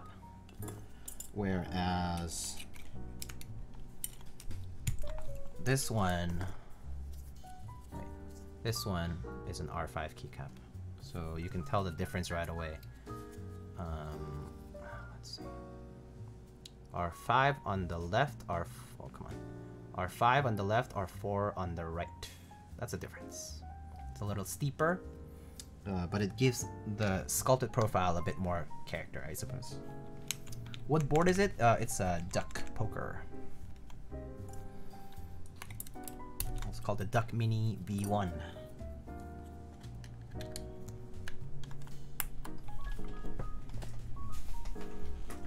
Alright, so that's R5. What have I missed? What did I miss? Alright, I think I've I'm done answering questions for now, I think. What about vintage GMK tray? Man always blocking lube? What? Blocking what lube? Your circus? No, that you already said that. You skipped the J button and installed another one? Oh, because these have so the J and the F have this one has a bar for the homing. The other ones have a scoop. I preferred the bar this time just because bars don't have, I mean, they're not scooped on the side profile of the cap. The cap top is not curved, so it sounds cleaner. It sounds like a regular keycap, so I just wanted to put barred homing for this one. But you can choose to do scooped. I actually like scooped a lot. So banana good. What if you loop GMK and Durock the exact same and use the same exact board in a perfect world? Which would be better? I guess you could. I think you could. I guess Durox would be pretty smooth, and I mean, they command their price because they're probably good. All right, let's hear this out. We've done enough question answering for today. Very clear explanation. Thanks. Okay, I'm glad that you appreciate the explanation. Do you find keycaps make a big difference in sound? Absolutely. Material, profile, like everything about keycaps can make a huge difference in sound because that's what's interacting with your fingers and the plate and the board, right? Like that's the stuff that's hitting surfaces. Like that's the stuff that's hitting the switches. So yeah, it's gonna affect sound completely. Like switches, plate, and keycaps are most likely going to affect your sound much more than any other component in your build. Yeah. It all ties in. Everything counts, but I think those three things affected the most. Switches, keycaps, and plates. I think those three things affected the most, regardless of mounting method.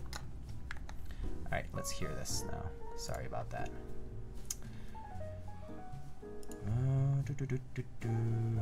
Let's see. Where is typing test? Typing test. And oh, let's see if there's a theme for camping. Settings.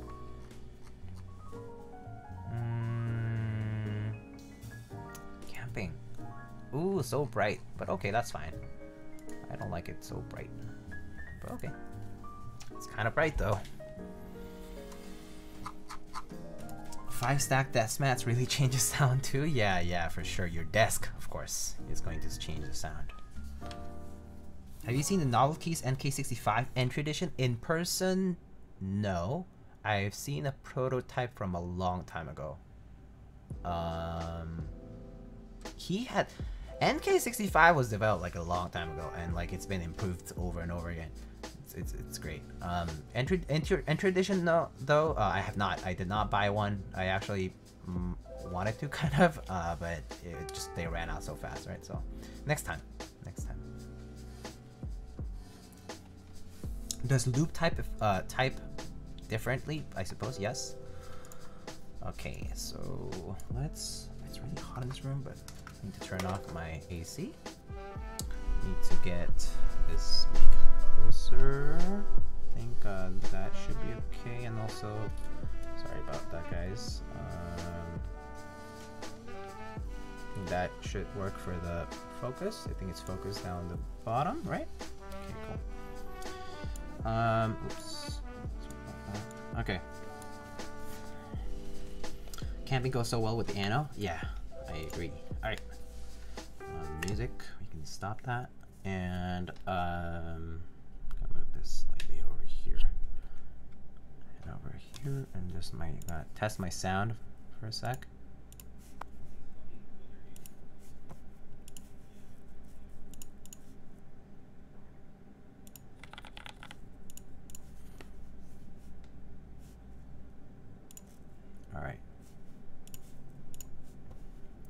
All right, let's get it.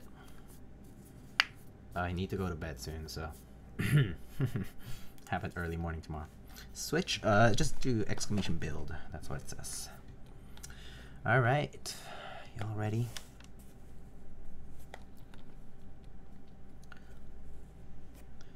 Three, 2, 2, 1. Oh, wait. Oh, I'm not. Alright, hold on. Is this working fine? Okay. Alright, cool. 3, 2, 1.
That spacebar sounds very fucking nice.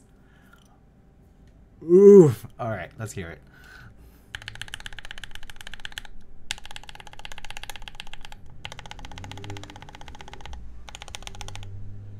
Sorry, passing car.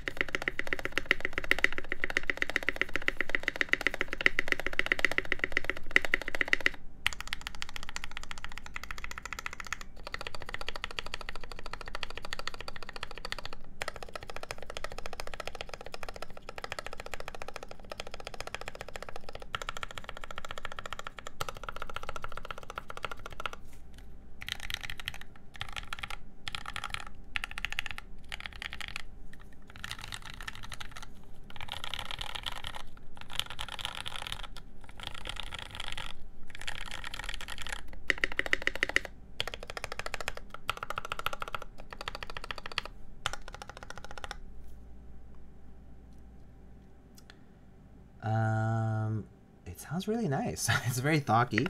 It has a interesting so one thing that I'm noticing is, like, for instance, like the top row is kind of separated from the rest of the case. There's a lot of case below here. Kind of sounds like there's a bit of like it's kind of like reverb, I guess, or echo kind of. It's not echo actually, not in a bad way. Hey Dennis Brochill, thank you so much for the 2-month sub. But yeah, very, like, has like a very thocky sound at the top, like R1, and it kind of gets muted towards the bottom rows. So like you can notice 1 is loud, 2 less, 3 and 4 kind of softer. As expected, the stabs are also a little bit softer, but the space bar is like really, like, it's not hollow, or not. It's a nice stock. I like this spacebar. This spacebar sound is the kind I like a lot.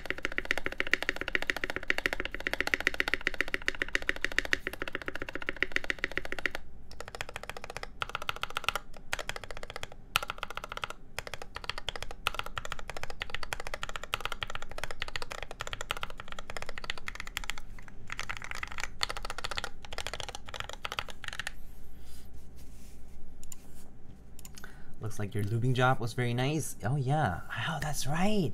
I fully lubed this keyboard. That's right.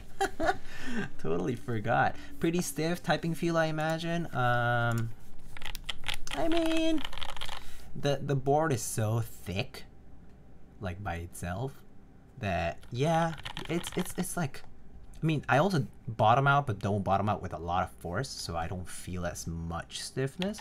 Aluminum plate helps because it's not like giving me that normal force, upward normal force that's like super, you know, crazy. You know, it just doesn't feel that bad, honestly. Like, it feels about the weight of the Switch, like 62 grams or whatever. So yeah, not super stiff. It's okay. This is like typical top mount stiffness, I feel, or typical Sanders stiffness.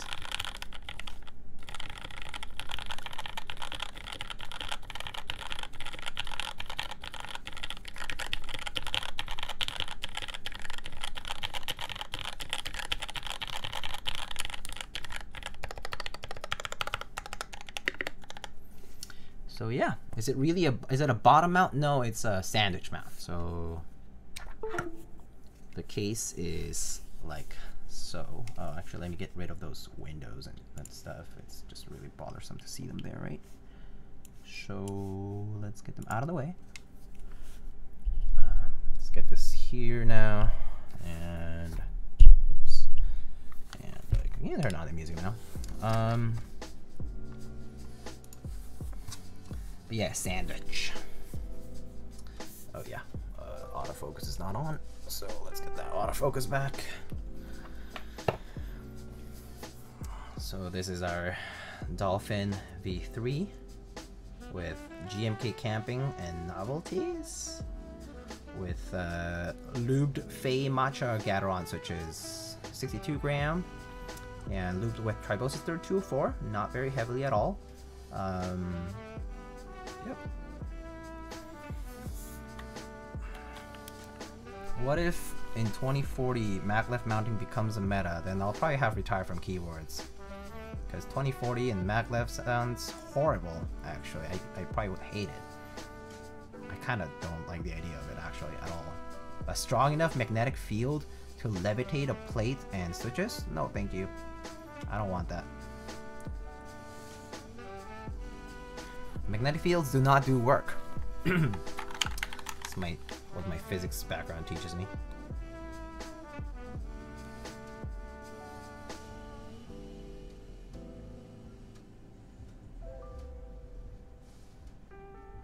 So as you can see, there's a bit of warm lighting on here. There's a bit of cold lighting, cooler lighting on here. That's because I do indeed have two different types of light bulbs.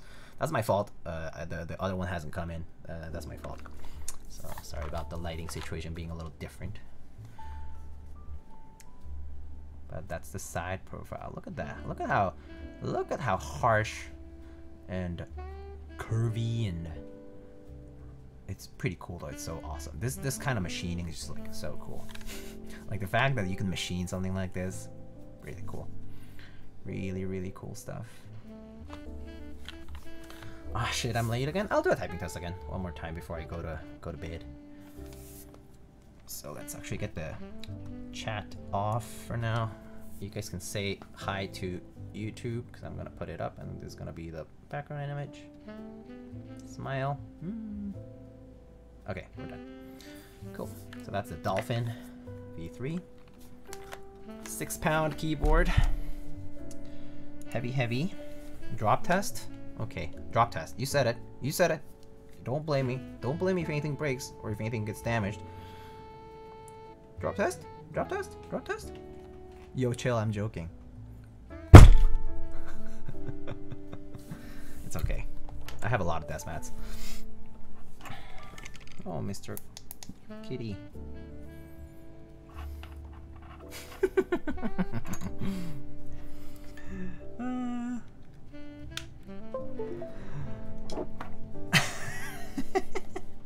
Sorry. Apologies.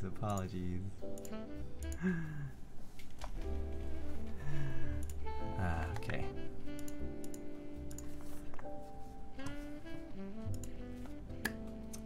Alright. The joke is I'm from New York. Got him. Alright, let's do a typing test again just for the people who just arrived last minute. But yeah, this is gonna be the last time. Would you recommend Desky's film or TX films for loose Duroc linears? Both are good, in my opinion. I reviewed both of them, Melinar, and I would recommend both. Both are fine. Whichever is in stock. I personally think Desky's is nicer if you want a nicer presentation and an ease of use, because they come in these nice sheets that you can just peel off one by one. And in the case of TX ones, they come in these small baggies that you have to like sort out. So it can be a little tedious. But in the placement process, TX is actually easier because they're like more rigid. Whereas the Desky's ones are kind of like more flappy. But once you get used to it, it's like, you know, you're not even, like, it's not really shaving time or anything like that. Like, it's not a big difference. I would recommend both. Both are okay, whichever you want. Desky's come in black and white, but like TX ones will come in a bunch of different colors. So yeah. I also don't type that quickly, but thank you guys. I appreciate the enthusiasm.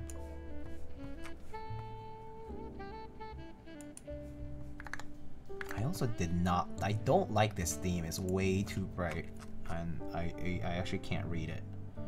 Can we get something more, yeah, that's better. Oh no, that's horrible. Sorry about that. No. Nope. Nope. I guess terminal? Terminal is probably better. Okay, that's good enough. Let's hear that spacebar again. Yeah, let's hear it again. Okay, so I'm just gonna put it right there.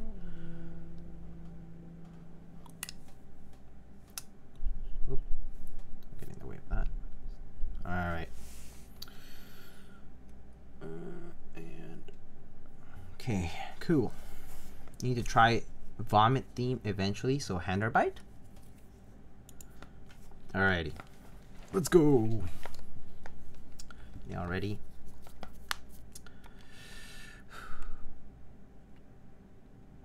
You can hit 117. Oh, I've hit 125 before. But that's when I don't make mistakes at all. Okay. 3, 2, 1.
Oof, 121. Not bad, not bad. A little better. Could have not made those few mistakes.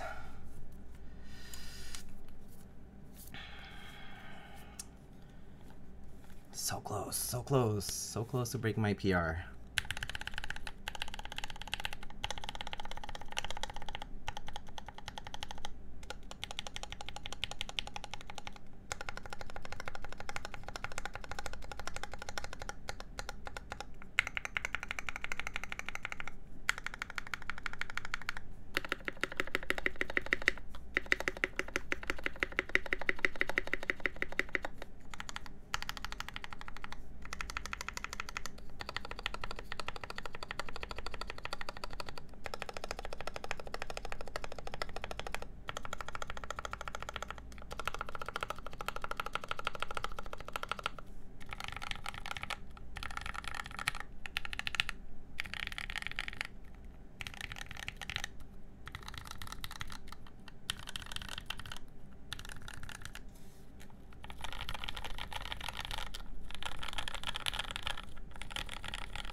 And that's about it.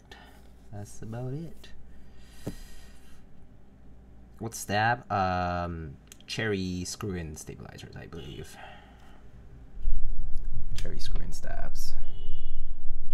How would you make the spacebar sound more like the shift? You can't, unless you really dampen the spacebar.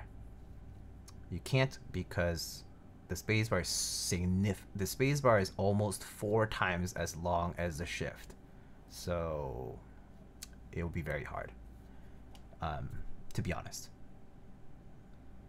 Or you use yeah. Y'all are right. You use a split spacebar. Big brain. Damn. Oh my god, I'm such an idiot. That's right. You just use a split spacebar. 2.25U right there. 1-to-1. You can mess around by sticking sorbate in it, but honestly, oh, you mean for the key? Yeah. Are GMK screw-in stabs good? I pretty much have. Look at it. Where's my little baggie here? My very little bag of stabs.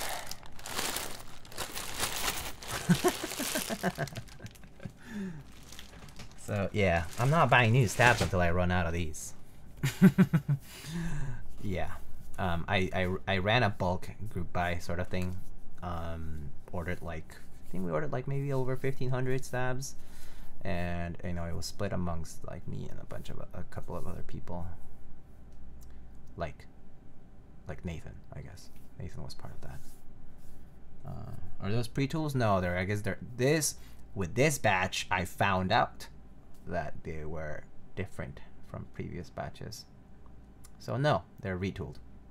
They're exactly the batch, or maybe 2 batches right after people were starting to find out that they were changing. That is a massive L, yeah, sorta. But it's honestly not that bad, because I clearly can make them sound okay. So I don't think it's that bad. If I can still use them and make them sound normal-ish, don't need to concern myself too much, I think. Yeah, I'm not too worried. It's okay. I'll run through them myself at some point, so it's all cool. And I mean, I've actually used a lot of them for client builds, and people haven't really said anything about them. So, yeah. If that's the case, I think it's okay. Good lord, I thought I was a stab hoarder. I mean, I got that many because I also knew that I would have to supply it for clients. Like, people can freely purchase. Well, not, I mean, you can't just purchase stabs from me, okay? If you're getting a build through me, like, and you say like, oh shoot, I forgot to buy stabs. Do you have stabs? I'm like, yeah, I have stabs. But you pay the same price. You pay the same price, like $2.50 per stab plus shipping price, which is like $4 or $5. So that's what you pay.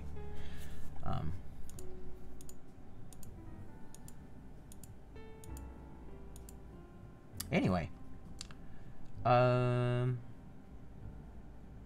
never get my space where to sound as stock is that one. It's also the case. Just don't forget that everything affects sound. Everything affects sound. But I will say that whatever you guys hear through the mic is about the same as what I kind of hear in real life. It's pretty close. Like, I've kind of like tested myself blindly a bit on that, and I was like, oh, it actually sounds pretty similar. I don't edit the sound or anything. I don't have noise gates or anything like that, so just FYI. Also, it's really hot, so I'm gonna turn on the AC. I don't even do many builds and use Sanguine, but have enough stabs to do several full sizes. Yeah, makes sense. Alright, sorry guys, oh, okay.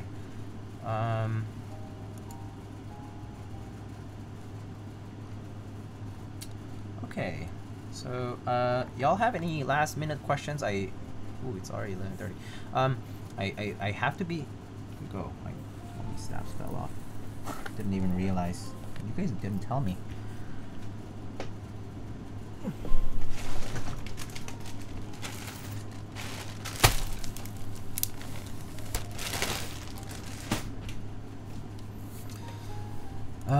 Been wondering about that a lot, even though I know you guys use high quality mics. Yeah, I don't edit the sound. I don't use noise gates. I don't use like I don't crank up the gain. I try to make it sound as close as I can to the best of my ear's ability, I guess. But I mean, I don't even know how to do sound processing outside of like MATLAB, I guess.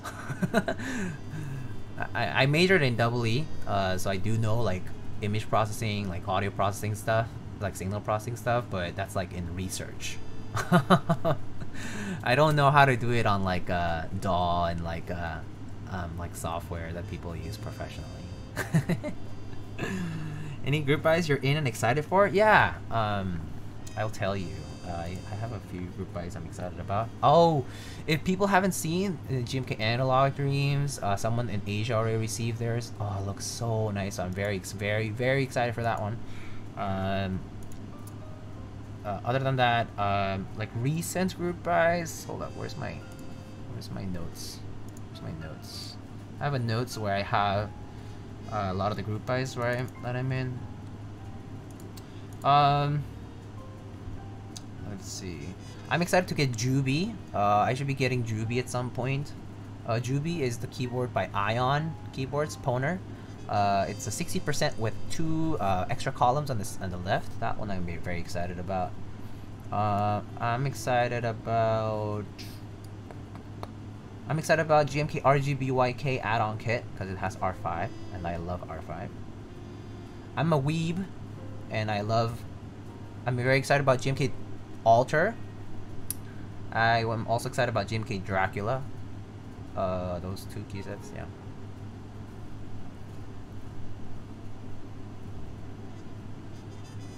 Uh-oh. Sorry, Kimchi Jody boy. Guys, if you guys are gonna get analog dreams, you should help out Kimchi Jody boy, okay? If you do, I'll say thanks and clap. Thoughts on Primus? Primus looks pretty good actually. I think the vast number of colorways kind of worries me in terms of QC and manufacturing, but otherwise it's a very well thought out design. Just FYI, like Thesis Camper has been working on Primus for like 2 years basically. So it's a very well thought out design. They've prototyped it multiple times. I personally think that Primus, if you're entering a group buy, it's an excellent one to get into. I mean, it is worrisome that it was unlimited and they had 1,000,000 options, but I feel like they've planned for it, so I wouldn't be too worried. Also, like Thesis Camper and iLouis, they have reputations to keep and to uphold, and like they're pretty like they you know they like you know they keep their word, I would say. I mean they're both very respectable keyboard enthusiasts / designers. So yeah. And white on black, beige. Oh, I'm an idiot. You know what I'm excited about? I'm excited about GMK Greek beige. Hell yeah. Whenever that's coming, I don't even know. We haven't gotten an update from GMK because they're too busy trying to solve other issues, like bigger group buys, like probably Olivia and probably Dracula and probably 909 and probably I don't even know. Yeah. So GMK Greek beige, whenever that ships, I'll be very excited about it. I'll be using it in every beige set I have. But have you finalized a date for Dolch R5 yet? I am waiting to finalize some logistics for R5, but we are hoping that we open up August 1st, so it'll go through August 31st. Otherwise, if we open later, it'll be like, you know, first week of August-ish for a month. You could expect that. Like if I fail to keep my word, I will ensure to communicate it to vendors to extend it a little further to make up for the time lost. So if you do have any concerns about Dolch R5 though in the process, like tell me, PM me, message me, like, you know, post it. Like, don't keep it to yourself if it's something that requires attention. I got that too. I don't remember what I want to mix it with. Yes, 909. 909. Any beige set will work for that. Primus wasn't unlimited. Oh yeah, it's not unlimited, but they had a ton of units. Like, just shy of 1,000. I mean, 1,000 units. Like, only like Matrix Lab does like 1,000 units. And Rama. So yeah. I need Tai T, Modern Jaw, Nightshade, Skyline to run.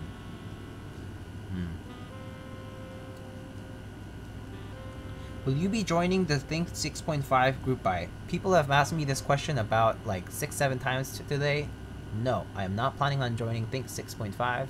Mainly because I am not particularly interested in getting 65% keyboards as much. Also, I guess, I don't know, it's just the features are not super, it's not my design language preference either, so that's really why. Yeah, I guess I haven't, like, felt very invested in it to enter it. I mean, it's expensive to pay $500 every time you see a keyboard that you like a little bit. So I've been trying to save money too. So Wait for the Bear 65 TBH. 900. Okay. Cool. Alright, we done today. I'm gonna find someone to raid. We're gonna raid someone and we're gonna move on.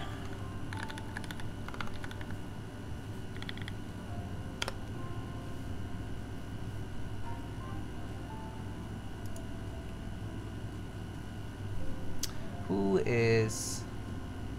No one in keyboards is streaming, I think, but let me see Makers and Crafting. And Pro 2 modding. Anyone you guys want to raid in particular that you know that is active right now? There's some smaller streamers, actually. There's some keyboard people that I've never seen before. But hey, why not? Looks like keyboard stuff is really popping. Yeah. And there's like a lot of other stuff that I don't know. Anyone? You guys want to see? Hayashi is pretty fun. Have you considered raiding Lighting XI? I don't know who that person is. You mean Niago fuck underscore? According to Apiary. Come raid me. Come raid me. Are you online? Question. Christopher Yee. I'm not gonna raid Christopher Yee because he's already like he already has like 600 viewers. I don't see the point in a small streamer raiding a bigger streamer. Because they don't like it's such a small impact to their views and just in their audience in general. Like it's like they don't notice you or talk about you a lot either. Like it's the exposure and also like it's not like, you know, it doesn't fit so well, I think. Wait, I already follow your question. You're not even live, are you? Are you joking? I see, waiting on new camera. Chris does need to raid. Yeah, exactly. Hayashi, okay. He's a fun dude, scuffed and entertaining. Sounds good. Alright, let's go raid Hayashi. Thank you so much for the suggestion. Well, thank you everyone for stopping by today. I really appreciate it. It went by a little longer than I expected it to, but yeah, it was fun. It was fun. Today's board was very fun. And I love this color, love the colorway. I kind of want to keep this board forever. Should I keep it? I mean, the set is mine. I built it, right? I lubed the stabs. I did all the switches. It's basically mine. Basically mine. Basically mine. Yeah, it's mine. So yeah, thank you everyone for stopping by today in building this Dolphin, and yeah, I'll see you guys next time. I will be building. What am I building next?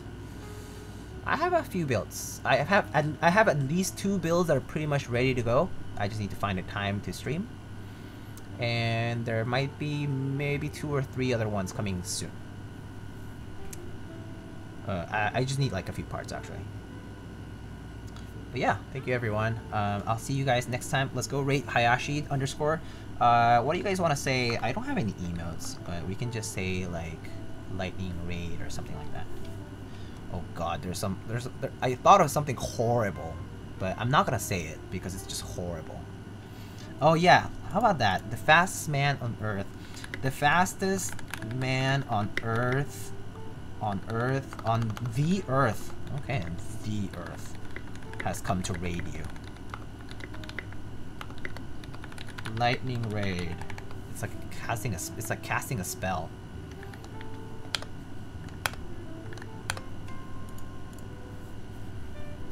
This is so stupid, but it's okay. I'll take it. Let's go. Alright, Hayashi underscore. Let's go, guys. Thank you so much, everyone.